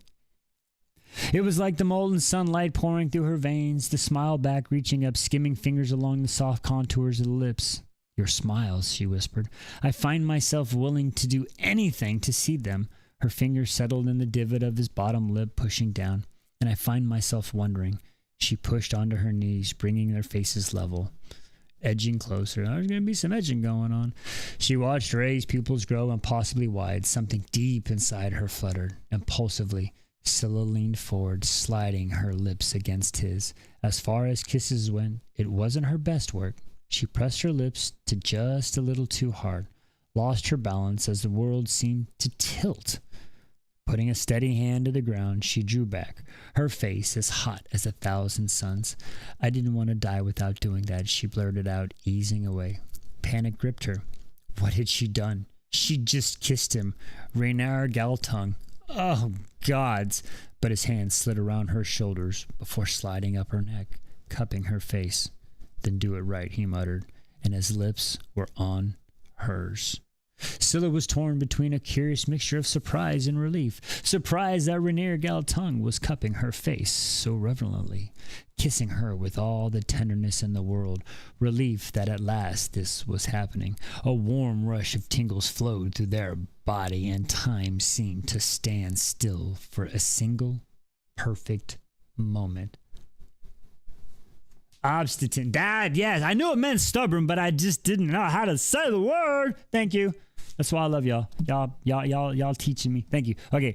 But a moment shattered. A cry echoed across the burial grounds, and their mouths wrenched apart. Not fucking ruined. No, I swear. Running gas, Scylla's head whirled around, but before she could see anything, she was slammed into the ground. Motherfuck dicks! She was slammed. Runny turned around before she could see anything. She was slammed into the ground and rolled once, twice. Cold seeped into her back, Ray's powerful body covering her own. For a moment, Scylla thought she was dreaming, but Ray's low voice cleared her mind in an instant. When I get up, move as fast as you can to the trees and don't come out. Oh, Lord. Shit's about to go down. All right, where are we at? 57. Whoa, shit, you blew past it. All right, here we go. You have earned the tour in no specific order. Enjoy.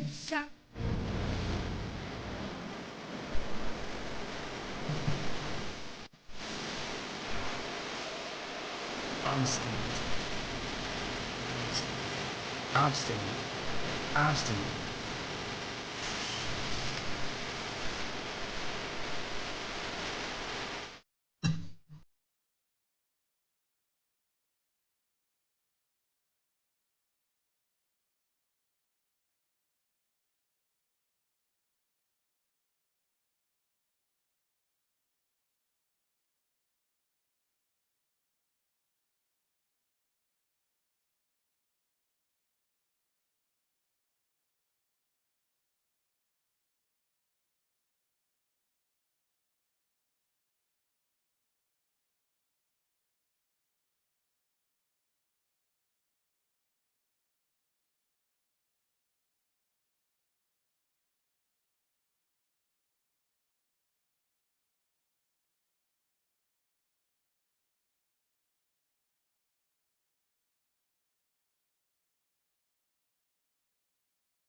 And that sure does.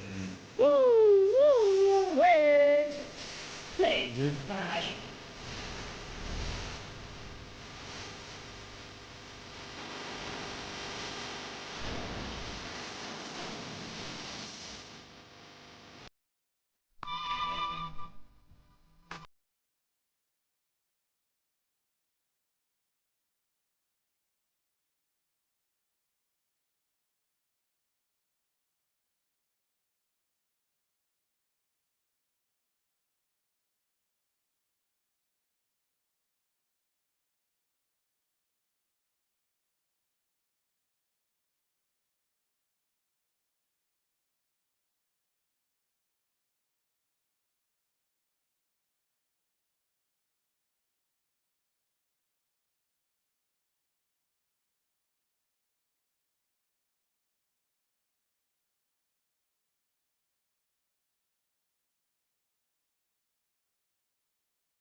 And of course, last but not least on the button tour, the one, the only, Danon, Crown Prince of the Valbarn Fae. Rune Danon, Crown Prince of the Valbaran. Ready for this next chapter.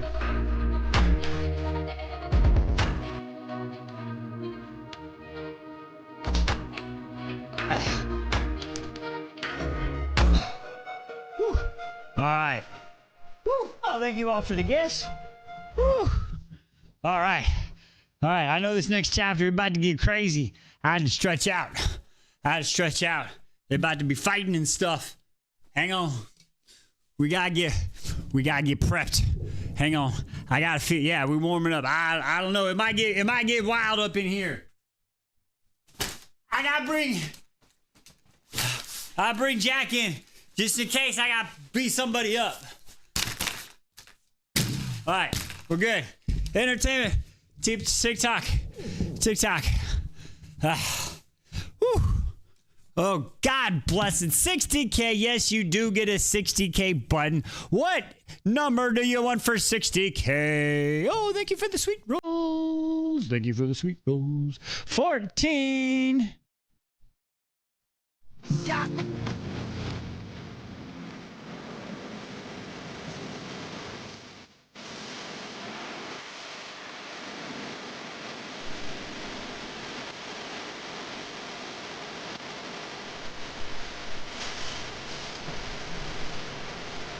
Well, shit don't faze me, cause I got Ernisha on my head. Oh.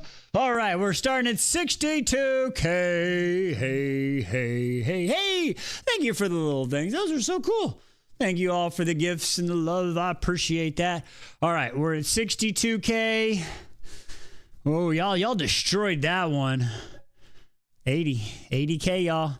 80K for another tour. 80K for another tour. All right, we got some fighting to do. TikTok, anything is its entertainment purposes. TikTok. It can't hurt nobody. Don't ban me again. All right, here we go, folks. Kingdom of Claw, Chapter 84. Shit's about to get real. All right, let's see. Oh, shit. Arnisha, you ready? All right. Okay, let's go. Heart-thundering Ray hauled Scylla to her feet and pushed her towards the woods. At first, he thought the serpent was attacking, but now he knew better. Archers, he hissed, tracking movement in his periphery.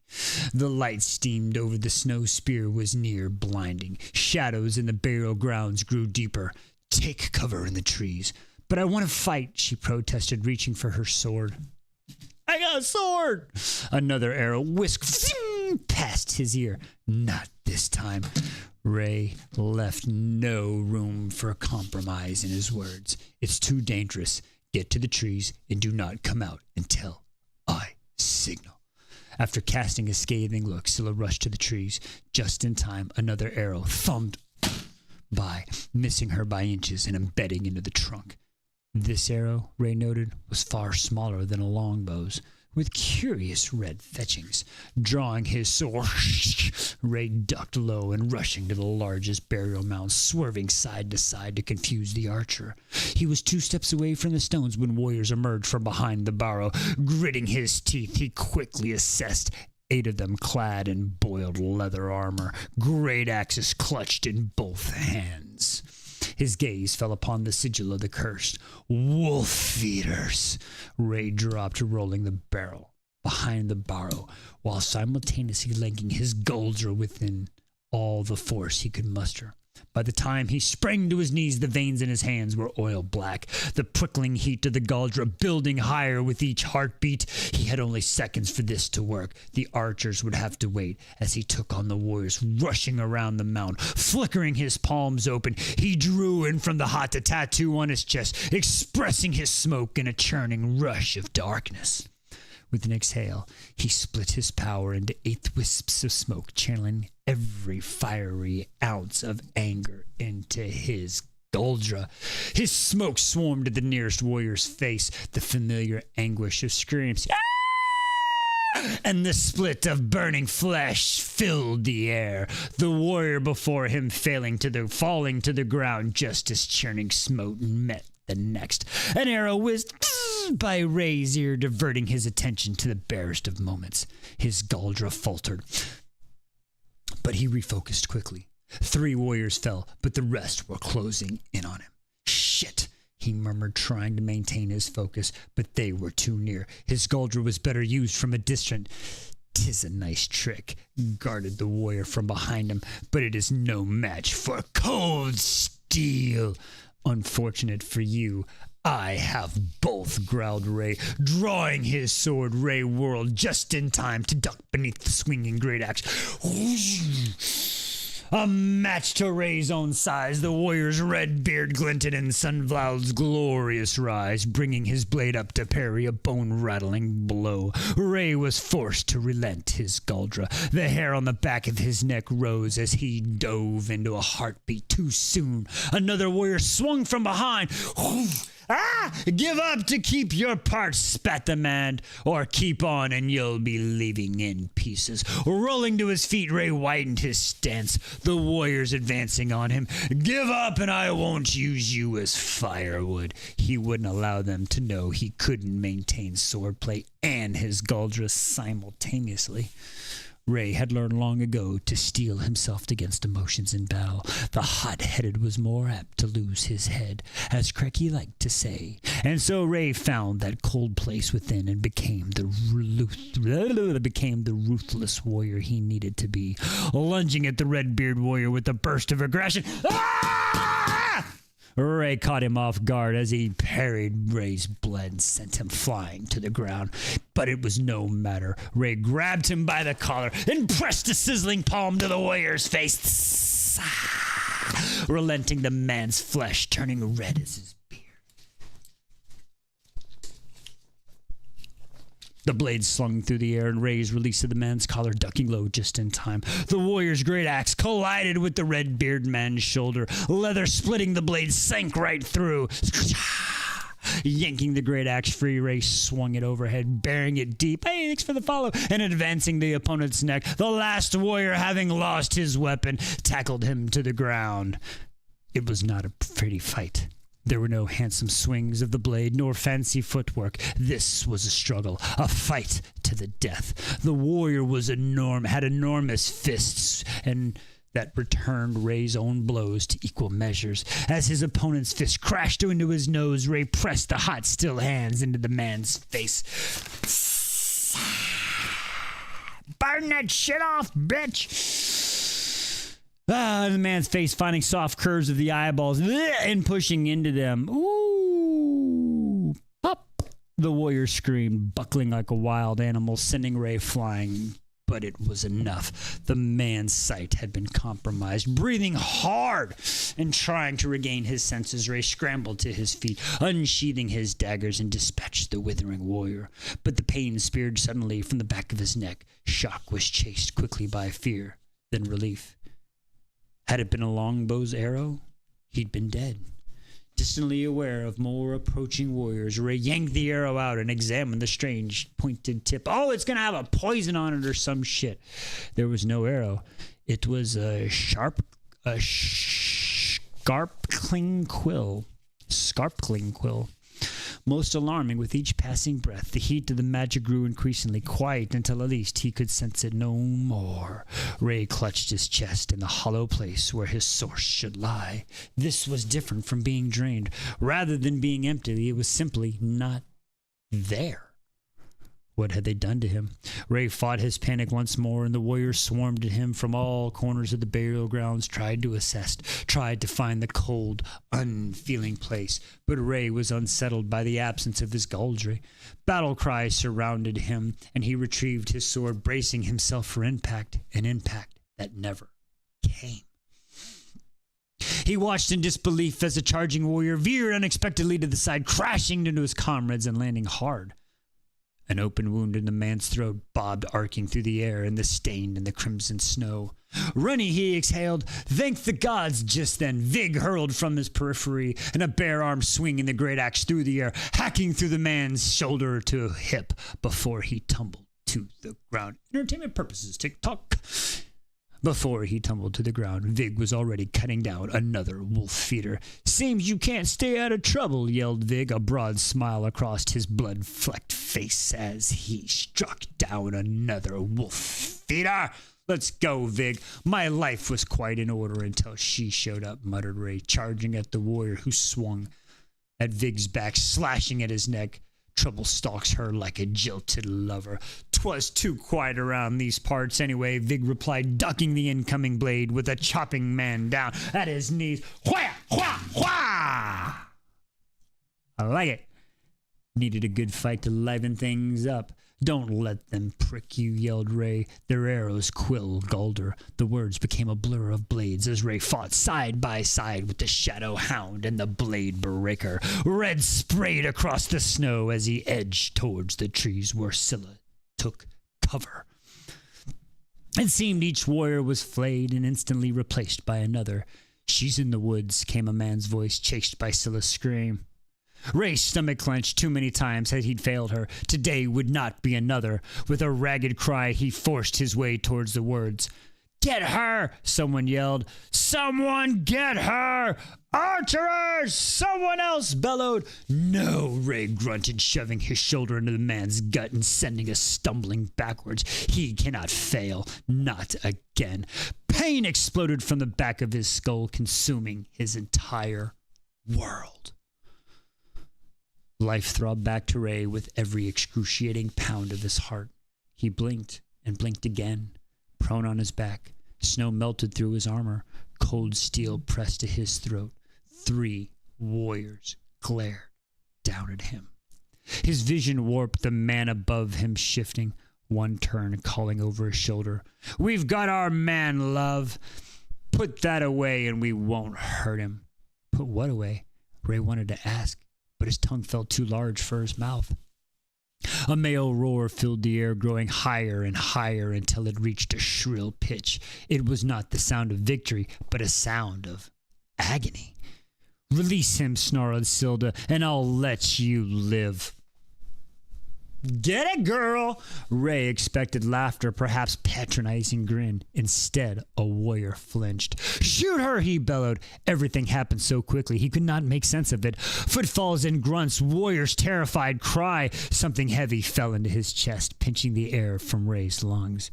He found himself staring into the blank eyes of a man's severed head. "Damn!" Looking up, Ray blinked, limned by the rising sun. A goddess with iced hair and crystalline ice lashes stood over him, a sword of shimmering frost fire clutched in hand. Scylla's eyes widened, the sword dissolving into thin air like shining stardust. "Oh, God," she breathed, covering her mouth. "I've cut his head off." Turning, she retched into the snow, instantly breaking the spell Ray found himself under.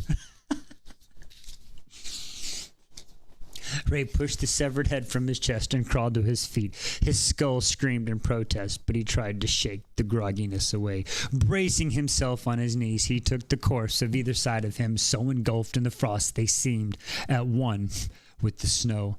Another pair towards the corpse of Woods lay where Scylla had hidden. Irritation prickled through him. The bodies wove a clear picture. She left her place of hiding to comfort them on her own. The telltale signs of the wolf feeder retreating brought him back to focus. Vig had appeared at his side, running not a pair of boots print on the other. "No one leaves here alive," Ray rasped, retrieving his sword. "No loose ends." Excuse me. Vig nodded, and together the trio stormed into the woods, bordering brutal grounds, sniffing the archers out and making quick work of them. Vig was a horrific sight, slashing through body after body, while stealth was Rooney's ally as she snuck up on the fleeing archers, slitting their throats before they knew what was there. Entertainment purposes, TikTok. And Ray, while angered, had honed his blade to the sharpest of points. They spilled the blood in this, of all places, and for all that he made them pay. By the time the last of the wolf feeders fell, the snow glinted red. Ravens' cries filled the burial grounds as they feasted.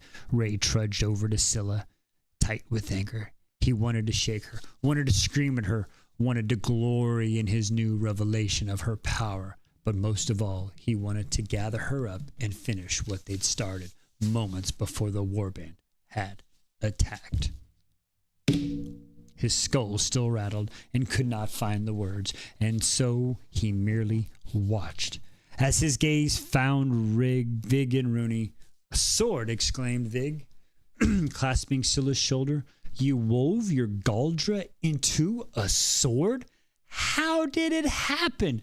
"She's like the fucking Green Lantern. That's how it happened. What are you talking about? Because she's a badass." "Duh." A tentative smile curved her lips, and Scylla stared down at the pale forearms. "It happened so fast," she murmured. "I can't say precisely how." Rooney nodded. "It is a common thing. The first time your Goldra takes its natural shape, often it comes in times of duress." "You must go to Harpa," said Vig eagerly. "Reshape this thing while the feel is fresh in your memory." As they chattered about Scylla's Goldra and growing unease spreading through Ray, he could not sense the heat, the heart of his magic. It was unnatural, like a part of himself missing, swallowing his nerves. He strode to an archer's corpse and plucked one of the curious, scarpling quills to bring to Harpa. They must identify the substance on the tip, determine if there was a way to counter it. "I found a shield home empty," Vig sang, prodding what would be an oppressive black eye, "and followed your footsteps." "Well, thank the gods valiant Vig arrived when he did," said Scylla. "Not to mention ruthless Runny. The pair of you are merciless." They limped their way back to the shield home in silence. Runny kept invisible, traveling ahead of them to scout for danger. Thankfully, she did not find anything, and as the sun crept higher and footsteps vanished with the melting snow, arrived at the shield home, Stilla stoked a fire, boiled water to dress wounds. Ray collapsed into the bench, Vig beside him. "I'll talk to Calf," said Vig in a low voice, "but she'll need an explanation for the corpse at the burial grounds." Vig's gaze darted to Scylla for the heartbeat. "You must tell them. Today has proven extra eyes and blades will be needed to keep the pair of you protected." Ray grunted in the understanding. The meeting had put off for so long is now breathing down his neck. With a long exhale, he considered his options. He did not want to force Scylla to do anything she was uncomfortable with, but keeping her identity hidden was getting trickier with each passing day. From the corner of his eye, he watched her clean gash in Runny's arm. She hummed as she worked, and Ray's irritation began to grow. She left the shield home, had put herself in harm's way. They could have overpowered her, could have injured her, captured her, killed her. Yet still, she hummed. Approaching to spread slave on Vig's swelling cheek. After some time, Vig and Runny departed with a quick farewell, leaving Ray and Scylla alone in the shield home. An ember snapped in the hearth as Scylla moved about the room. Any moment now, she'd admit her mistake, would apologize for breaking his orders, but she didn't. In fact, she ignored Ray entirely. 1,000 angry thoughts crowded his mind, but all that came out was, "When I say stay in the shield home, I mean stay in the God's damn shield home." He glared at the hearth fire, "And when I say stay in the trees, I mean stay in the goddamn trees." What you got, baby girl? You made it to the finals? 1 second, folks, hang on. She made it to the finals! Nice job! Congratulations! Good job! Proud of you! Good job! Awesome! Awesome job. You should be proud of yourself.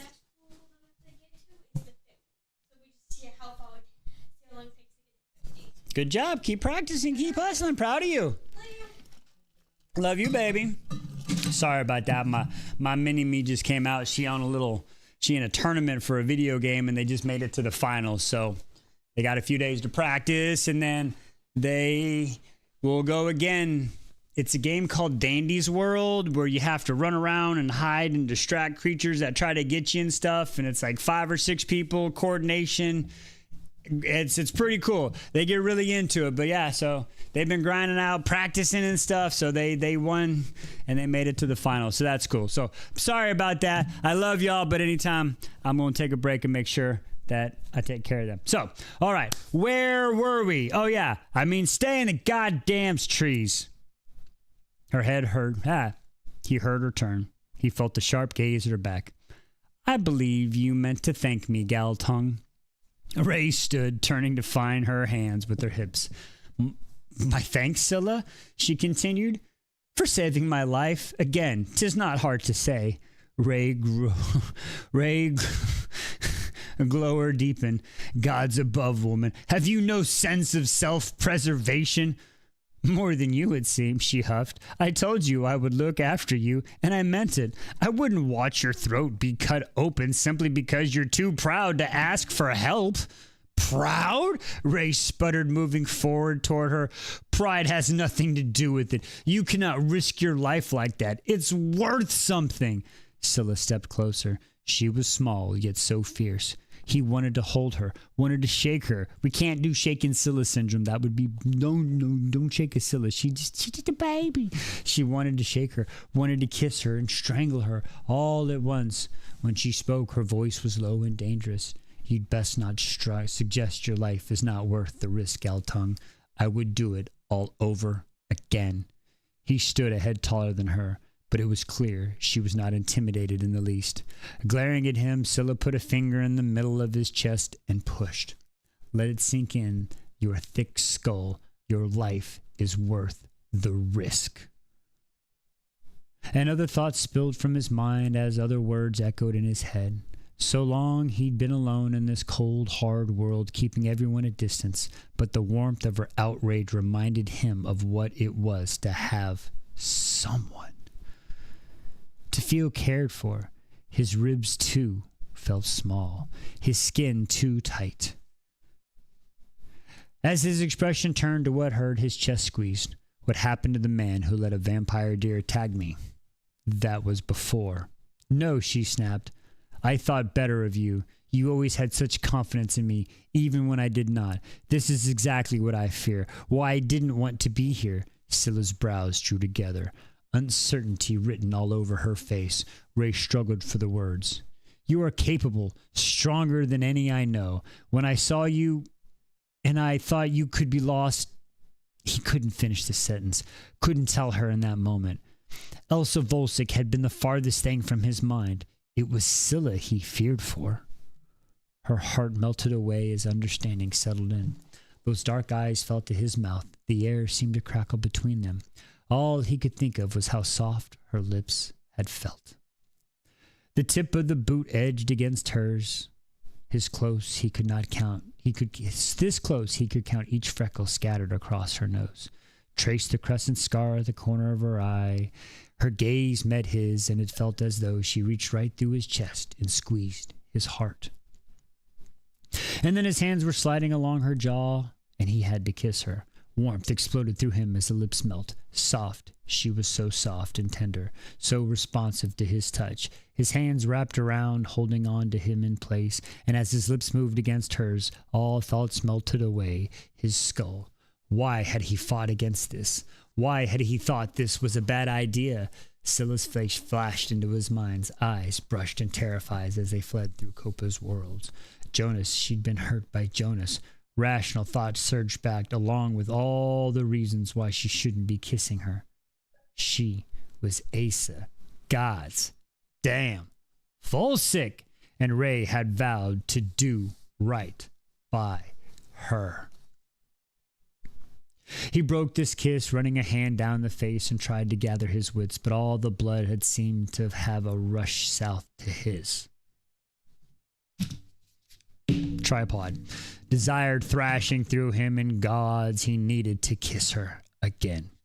What is it? You don't want me? There was a note of uncertainty in her voice, and a note that snapped clean through the restraint.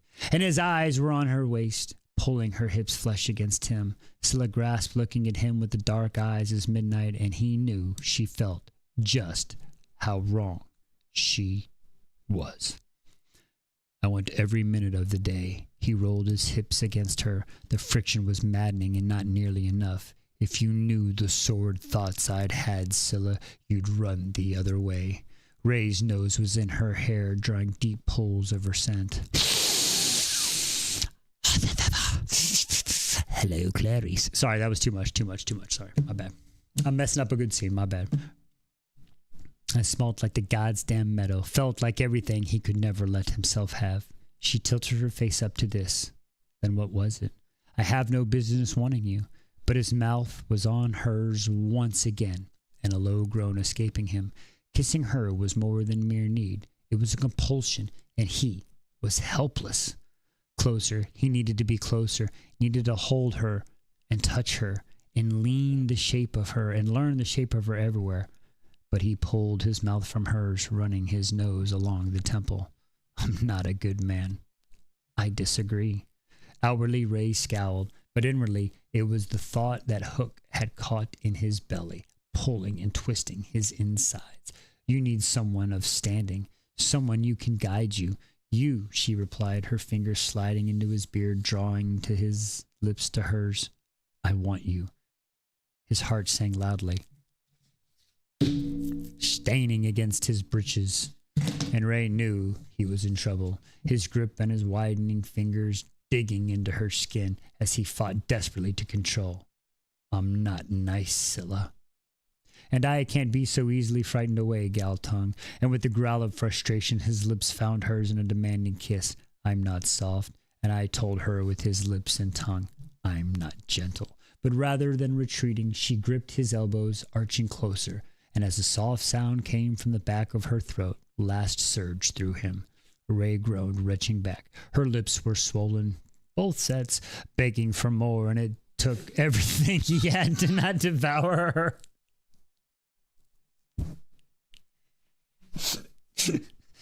I need you to be quiet over you're distracting me. I'm so sorry. I'm violent, he tried. He was holding on by my fingertips. Soon he'd washed away, and there would be no turning back. I'm a schmiller. DW says deceased. I'm a killer. You have reasons. God's damn it, Scylla, you should run the other way. But he was walking her backward with slow, deliberate steps. You never had the God sense to be good to frighten me. His palm skimmed along the curve of her backside. You're precious, and you deserve to be treated as such. The hand slid up her spine, settling the base of her neck. That's sweet, Ray. The slow retreat across the room had halted, having reached the bed, and realization made Ray's teeth clench tightly. You deserve sweet, Scylla. You deserve kind. You deserve to be worshipped and respected and treated right. Show me, she whispered, and I will show you the man. Hello, dog. The man who is busy caring for others, he forgets about himself. Let me show you what it means to care for. Her eyes met his in silent challenging. You're running out of excuses, Gal tongue. Tell me why else I shouldn't want you. Ray opened his mouth, but no sound came out. God, he said. She fell back to the bed, pulling him with her. Woo! It's getting hot in here. What's up, puppy dog? All right, where are we at? 80. God, you did it again. Oops, you did it again. Ooh.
Damn it, I hit the same button.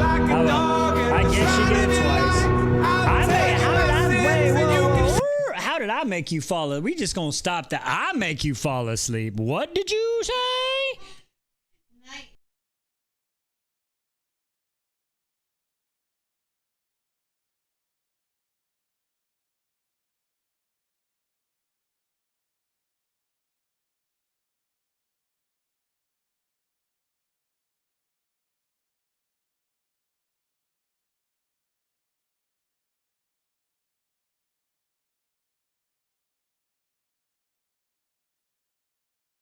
Drogo, absolutely, yes. 100%.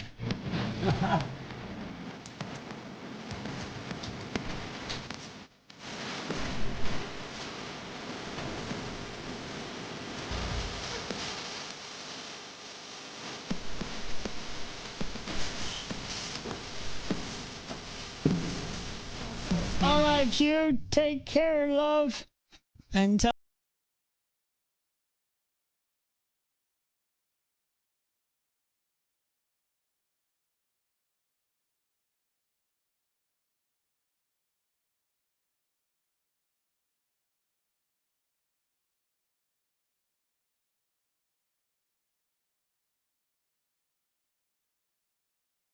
punch him some more.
Abuse. Who we talking?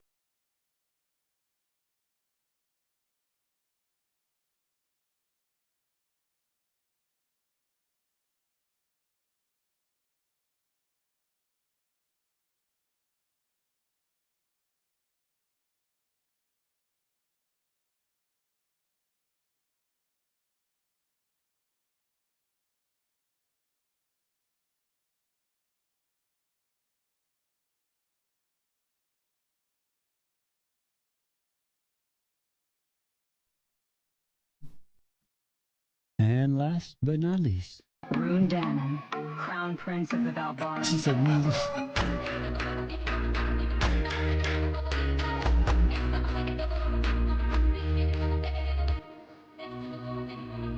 yes, I know that's the way I understand.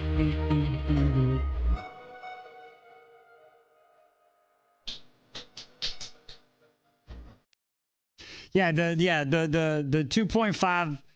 That's why I think they made it smaller. Ooh, we have to. Ooh, okay. So we got one more chapter tonight, folks. Y'all have destroyed the button tours. Don't even have to worry about guessing because y'all are just getting full tours. Okay, so this is the final chapter for tonight. It's 49. This apparently has to be. It's a silent chapter. Okay, but we're just gonna get some commentary. It's a silent chapter with commentary is what we're doing here. So with that being said, if anybody, I don't have one of them little like reading sprint clocky thingies, you know what I'm saying? So if people come in like, what's he doing? Y'all please tell me. It says how many? It says it's 11 minutes. It says it's going to take me 21 minutes to read this chapter.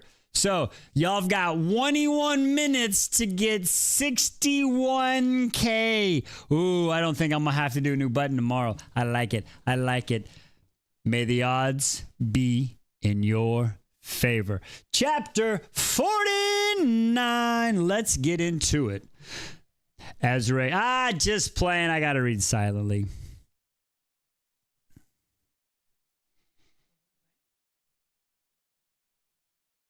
While the spicy's going, apparently. I don't know. We're going to find out in a second. I ain't read the chapter. I don't know.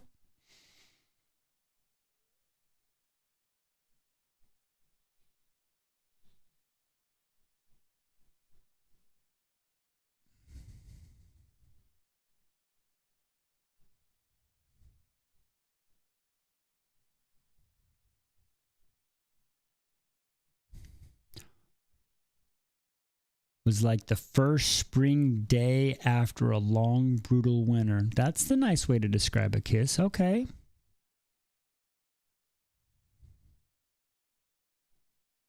Like finding a sweet roll in the bottom of a basket. Oh, very, very, I like that.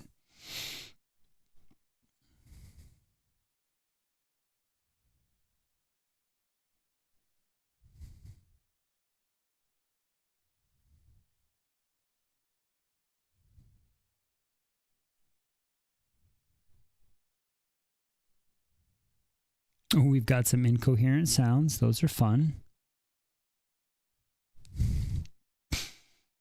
Months. Been waiting months for you.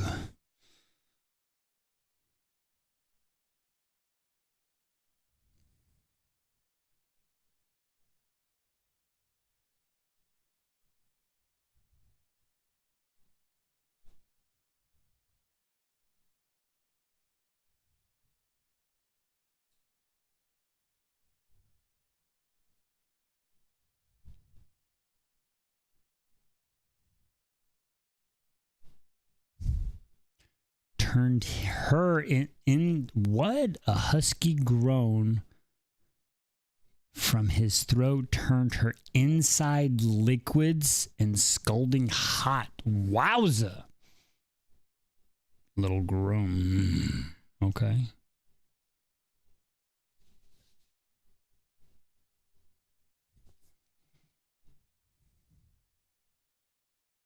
Did you just growl? Like that was Scylla's growling? Damn!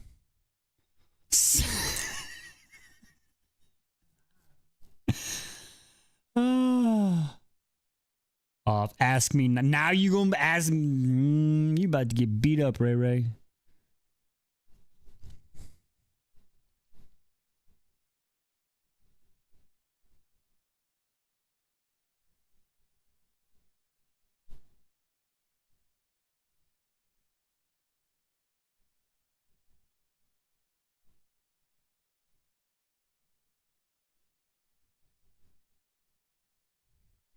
So this is what Scylla is thinking right now. Oh my God! Okay, it's happening. Everybody stay calm. What's the procedure, everyone? What's the procedure? Stay calm.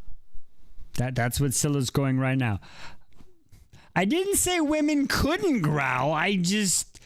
Scylla doesn't seem like a growler. You know what I mean? A whimperer maybe, but a growler? I didn't see the growling. You know what I mean? I didn't see the growler. Oh, you're so scary, Scylla. Rawr. You know what I mean? Like, I don't know. Oh, my Lord. Is it finally happening? Only if you want it to. Are you sure?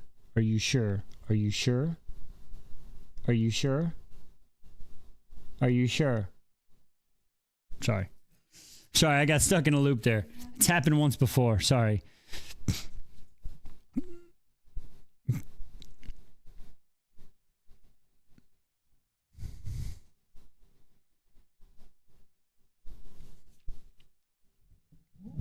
Truly. See? He asked 2 times. He's had double verification. I'm just saying.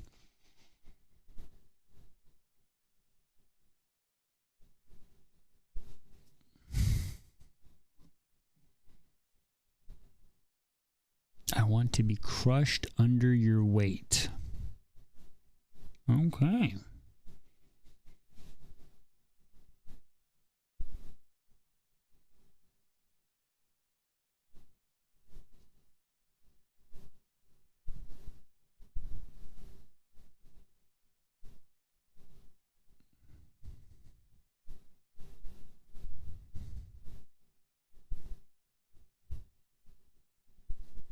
Ray had been reduced to pure visceral want.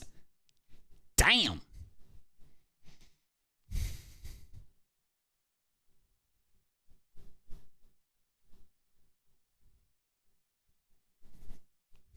She was inevitable. Was she fucking Thanos?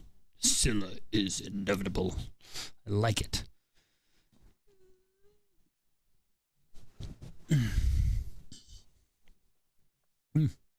Excuse me.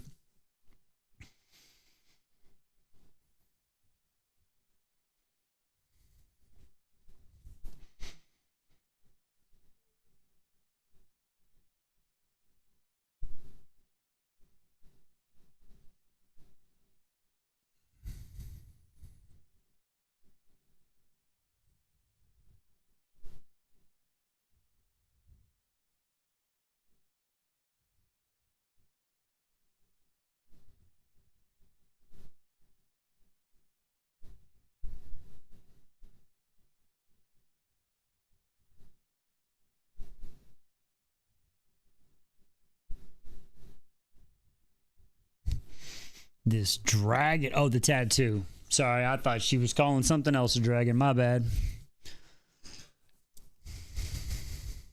He's got a dragon tattoo. I'm sorry.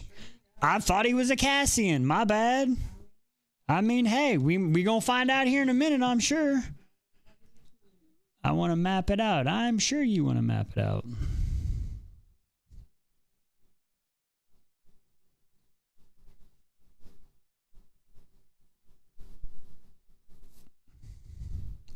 I want you more. No, I want you more. I want you more. Oh, just do it already. Good Lord.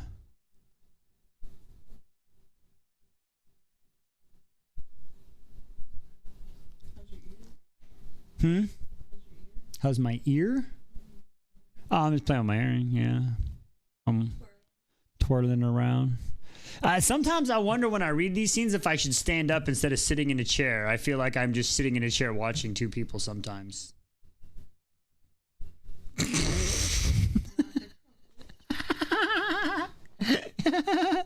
See how many people get that joke in the chat. Okay, sorry, where was I? Oh boy. Okay, hang on, here we go. Okay. Fire the boosters. Alright. Deepwood space.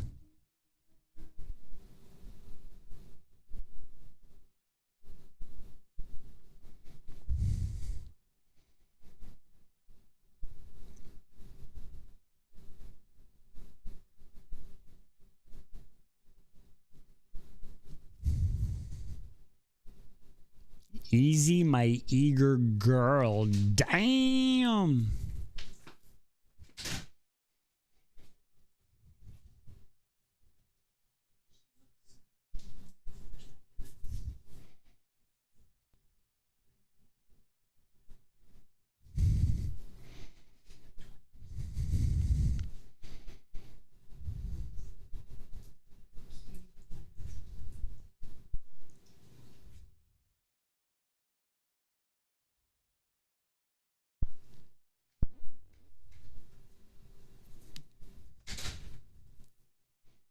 Niagara Falls has been open. All right.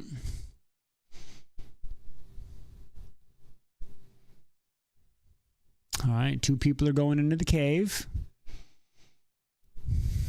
God's woman.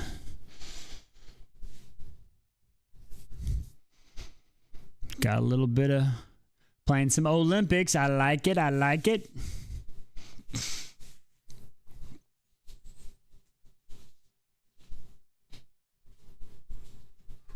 I don't want you in control. I want you reckless. What? Okay.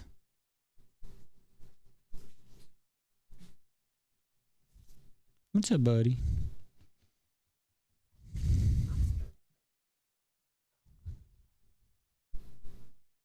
Oh, we have quaking. Ooh, okay.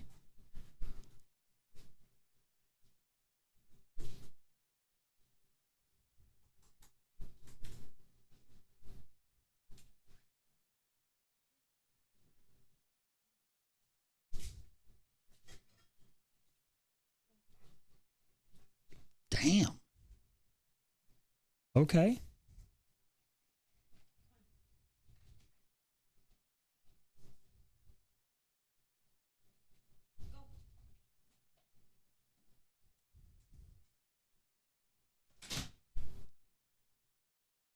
What? All right. Okay. What are you hiding? We're about to find out what he's hiding. Is it a long sword, a short sword, a broad sword? What kind of sword does he operate with? All right. Something in my eyeball. That's what she said. They feed you something special in the north? Scylla, you do not. No, but I do. God's ray, you're.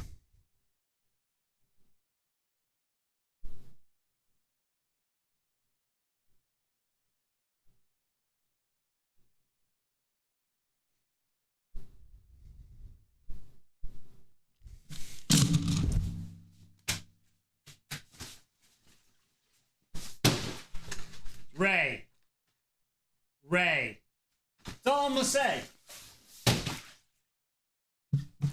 Ray. Good Lord. Good Lord.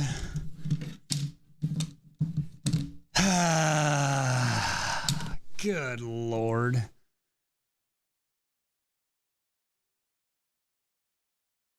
I don't take you for a coward. Bro, there's such thing as physically impossible.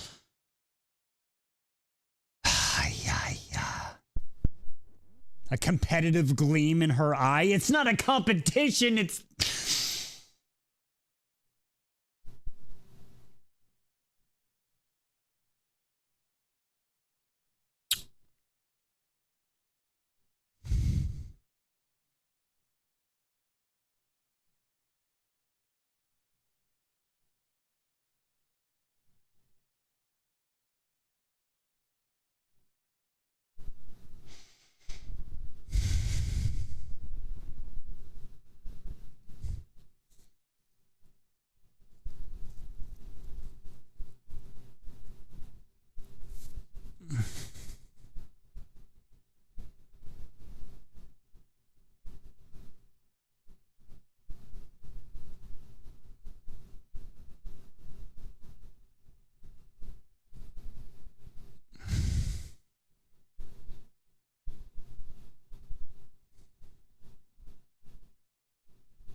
Oh, goddamn.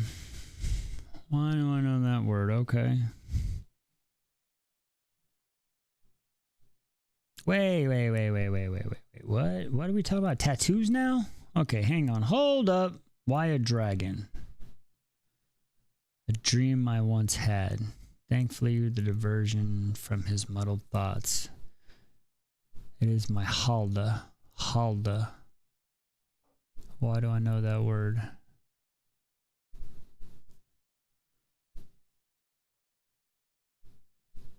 Oh, the Halda Disposits. That's right, from the story before. Where the stars touch the people. Right. Okay. Fine powder one's skin. They serve as a reserve of sorts.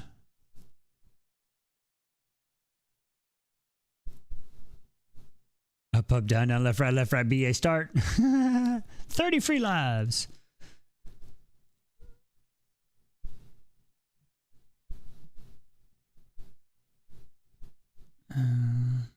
Oh, a little bite mark on the shoulder.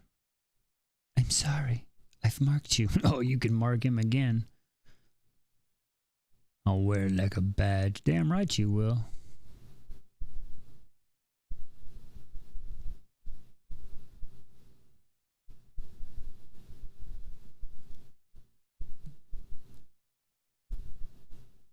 You turned yourself into an ice goddess to protect me.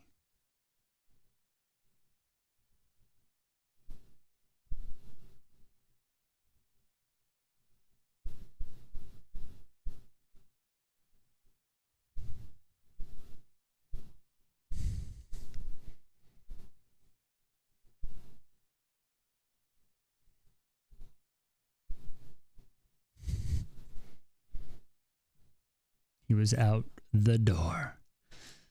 Wow. Okay. You know what, Ray? It's not like we didn't know it was going to be like that. I'm just being, let's be honest. We all knew. Anyway, that was a good one. Finally, I got an idea for Wise's. What's the idea for my next tattoo? What's that? I'm almost scared of y'all. I'm almost scared. 109, close one tonight. I'm gonna give y'all 110 though. I'll give you 110. What's the idea? What do we got? I want to see my tattoo idea. What you got? And while we're doing that, you get 4 more buttons on the way out. Woo, woo, woo. It's the Olympics. Rundanen, crown prince of the Valbaran Fae. I need to get you a haircut. That's what we need to do. I think I need a haircut soon, babe. Is she gonna? Am I missing? Did Emily say it and I don't see it? Because I don't see it. Emily, didn't we come up with one before? I can't. Did y'all? What? What? Snip, snip. Where did you say it? It got cut out then. Where? Where? No, it says, I got an idea for Wise is Next to join. List says Rune. Emily, didn't we talk about that one? Snip, snip. I did say DW. List bites your shoulder and we get the tat. Oh, hell, bet. Let's go. Bang. Whatever. She can do whatever she wants to me, goddamn. I'll tell you what. Bite me, woman. Literally. All right. Belle, you get 4 buttons, Belle. You get 4 buttons. Oh, that's funny. That's funny. This guy You never know what's going to happen here, folks. You never know. She said 1, 10, 7, and 12. All right. Well, we'll leave 1 for the end because we know for sure. Let's check out 10. 1, 2, 3, 4, 5, 6, 7, 8, 9, and 10. 5, 6.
Crown Prince of the Valbaran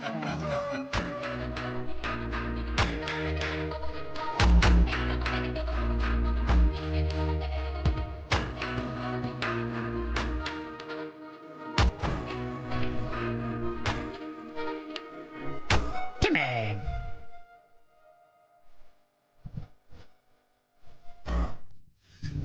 All right, folks. That was it. Belle said, ladies, use your fingers, use Ray. While Ray uses his tongue, and I wanted to say,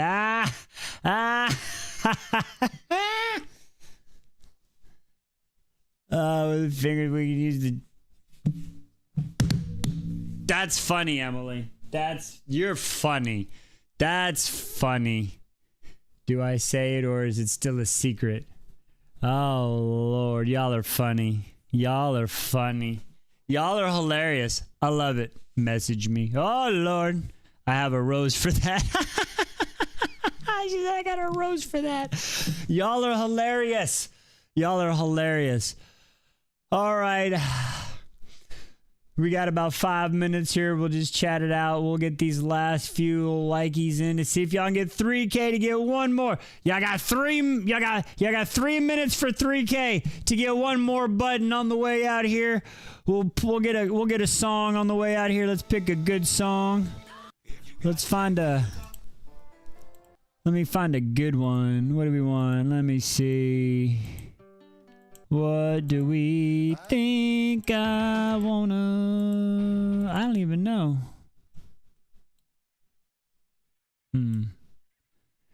Was I referencing? Would I do that? You think I would make some sort of reference like that? Me? No, I wouldn't do a thing like that. Never, never, never, never, never.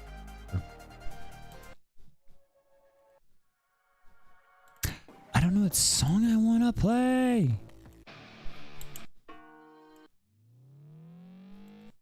What song should we listen to on the way out? Does anybody have a song they want to listen to on the way out?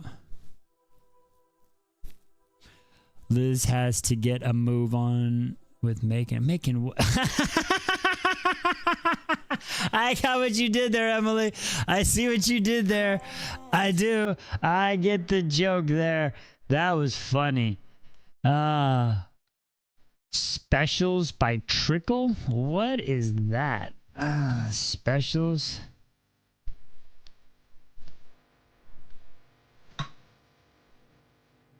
Is that a...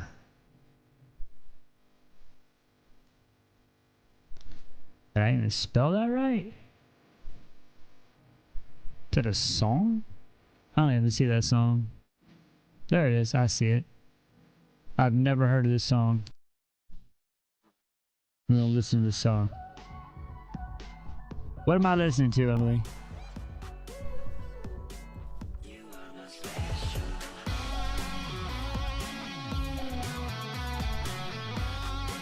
The season intro and JJ,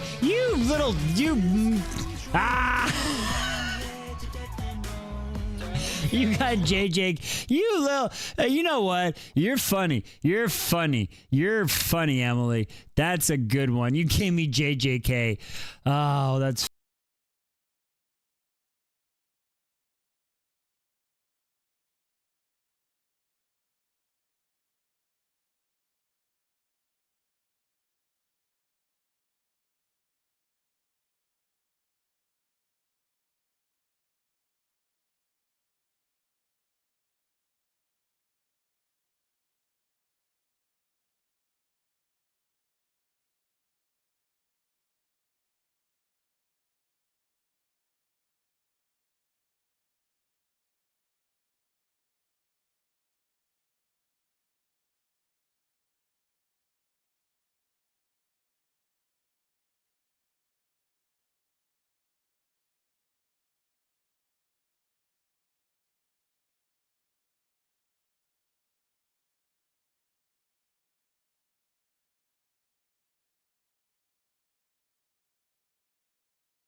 love. What would you like to go out with for your last number pick?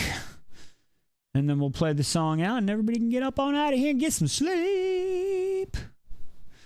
All right, MJ, thanks for stopping by. I appreciate you for stopping by. Vegan-eyed wife should get the broccoli rice and jelly jubilee shirt.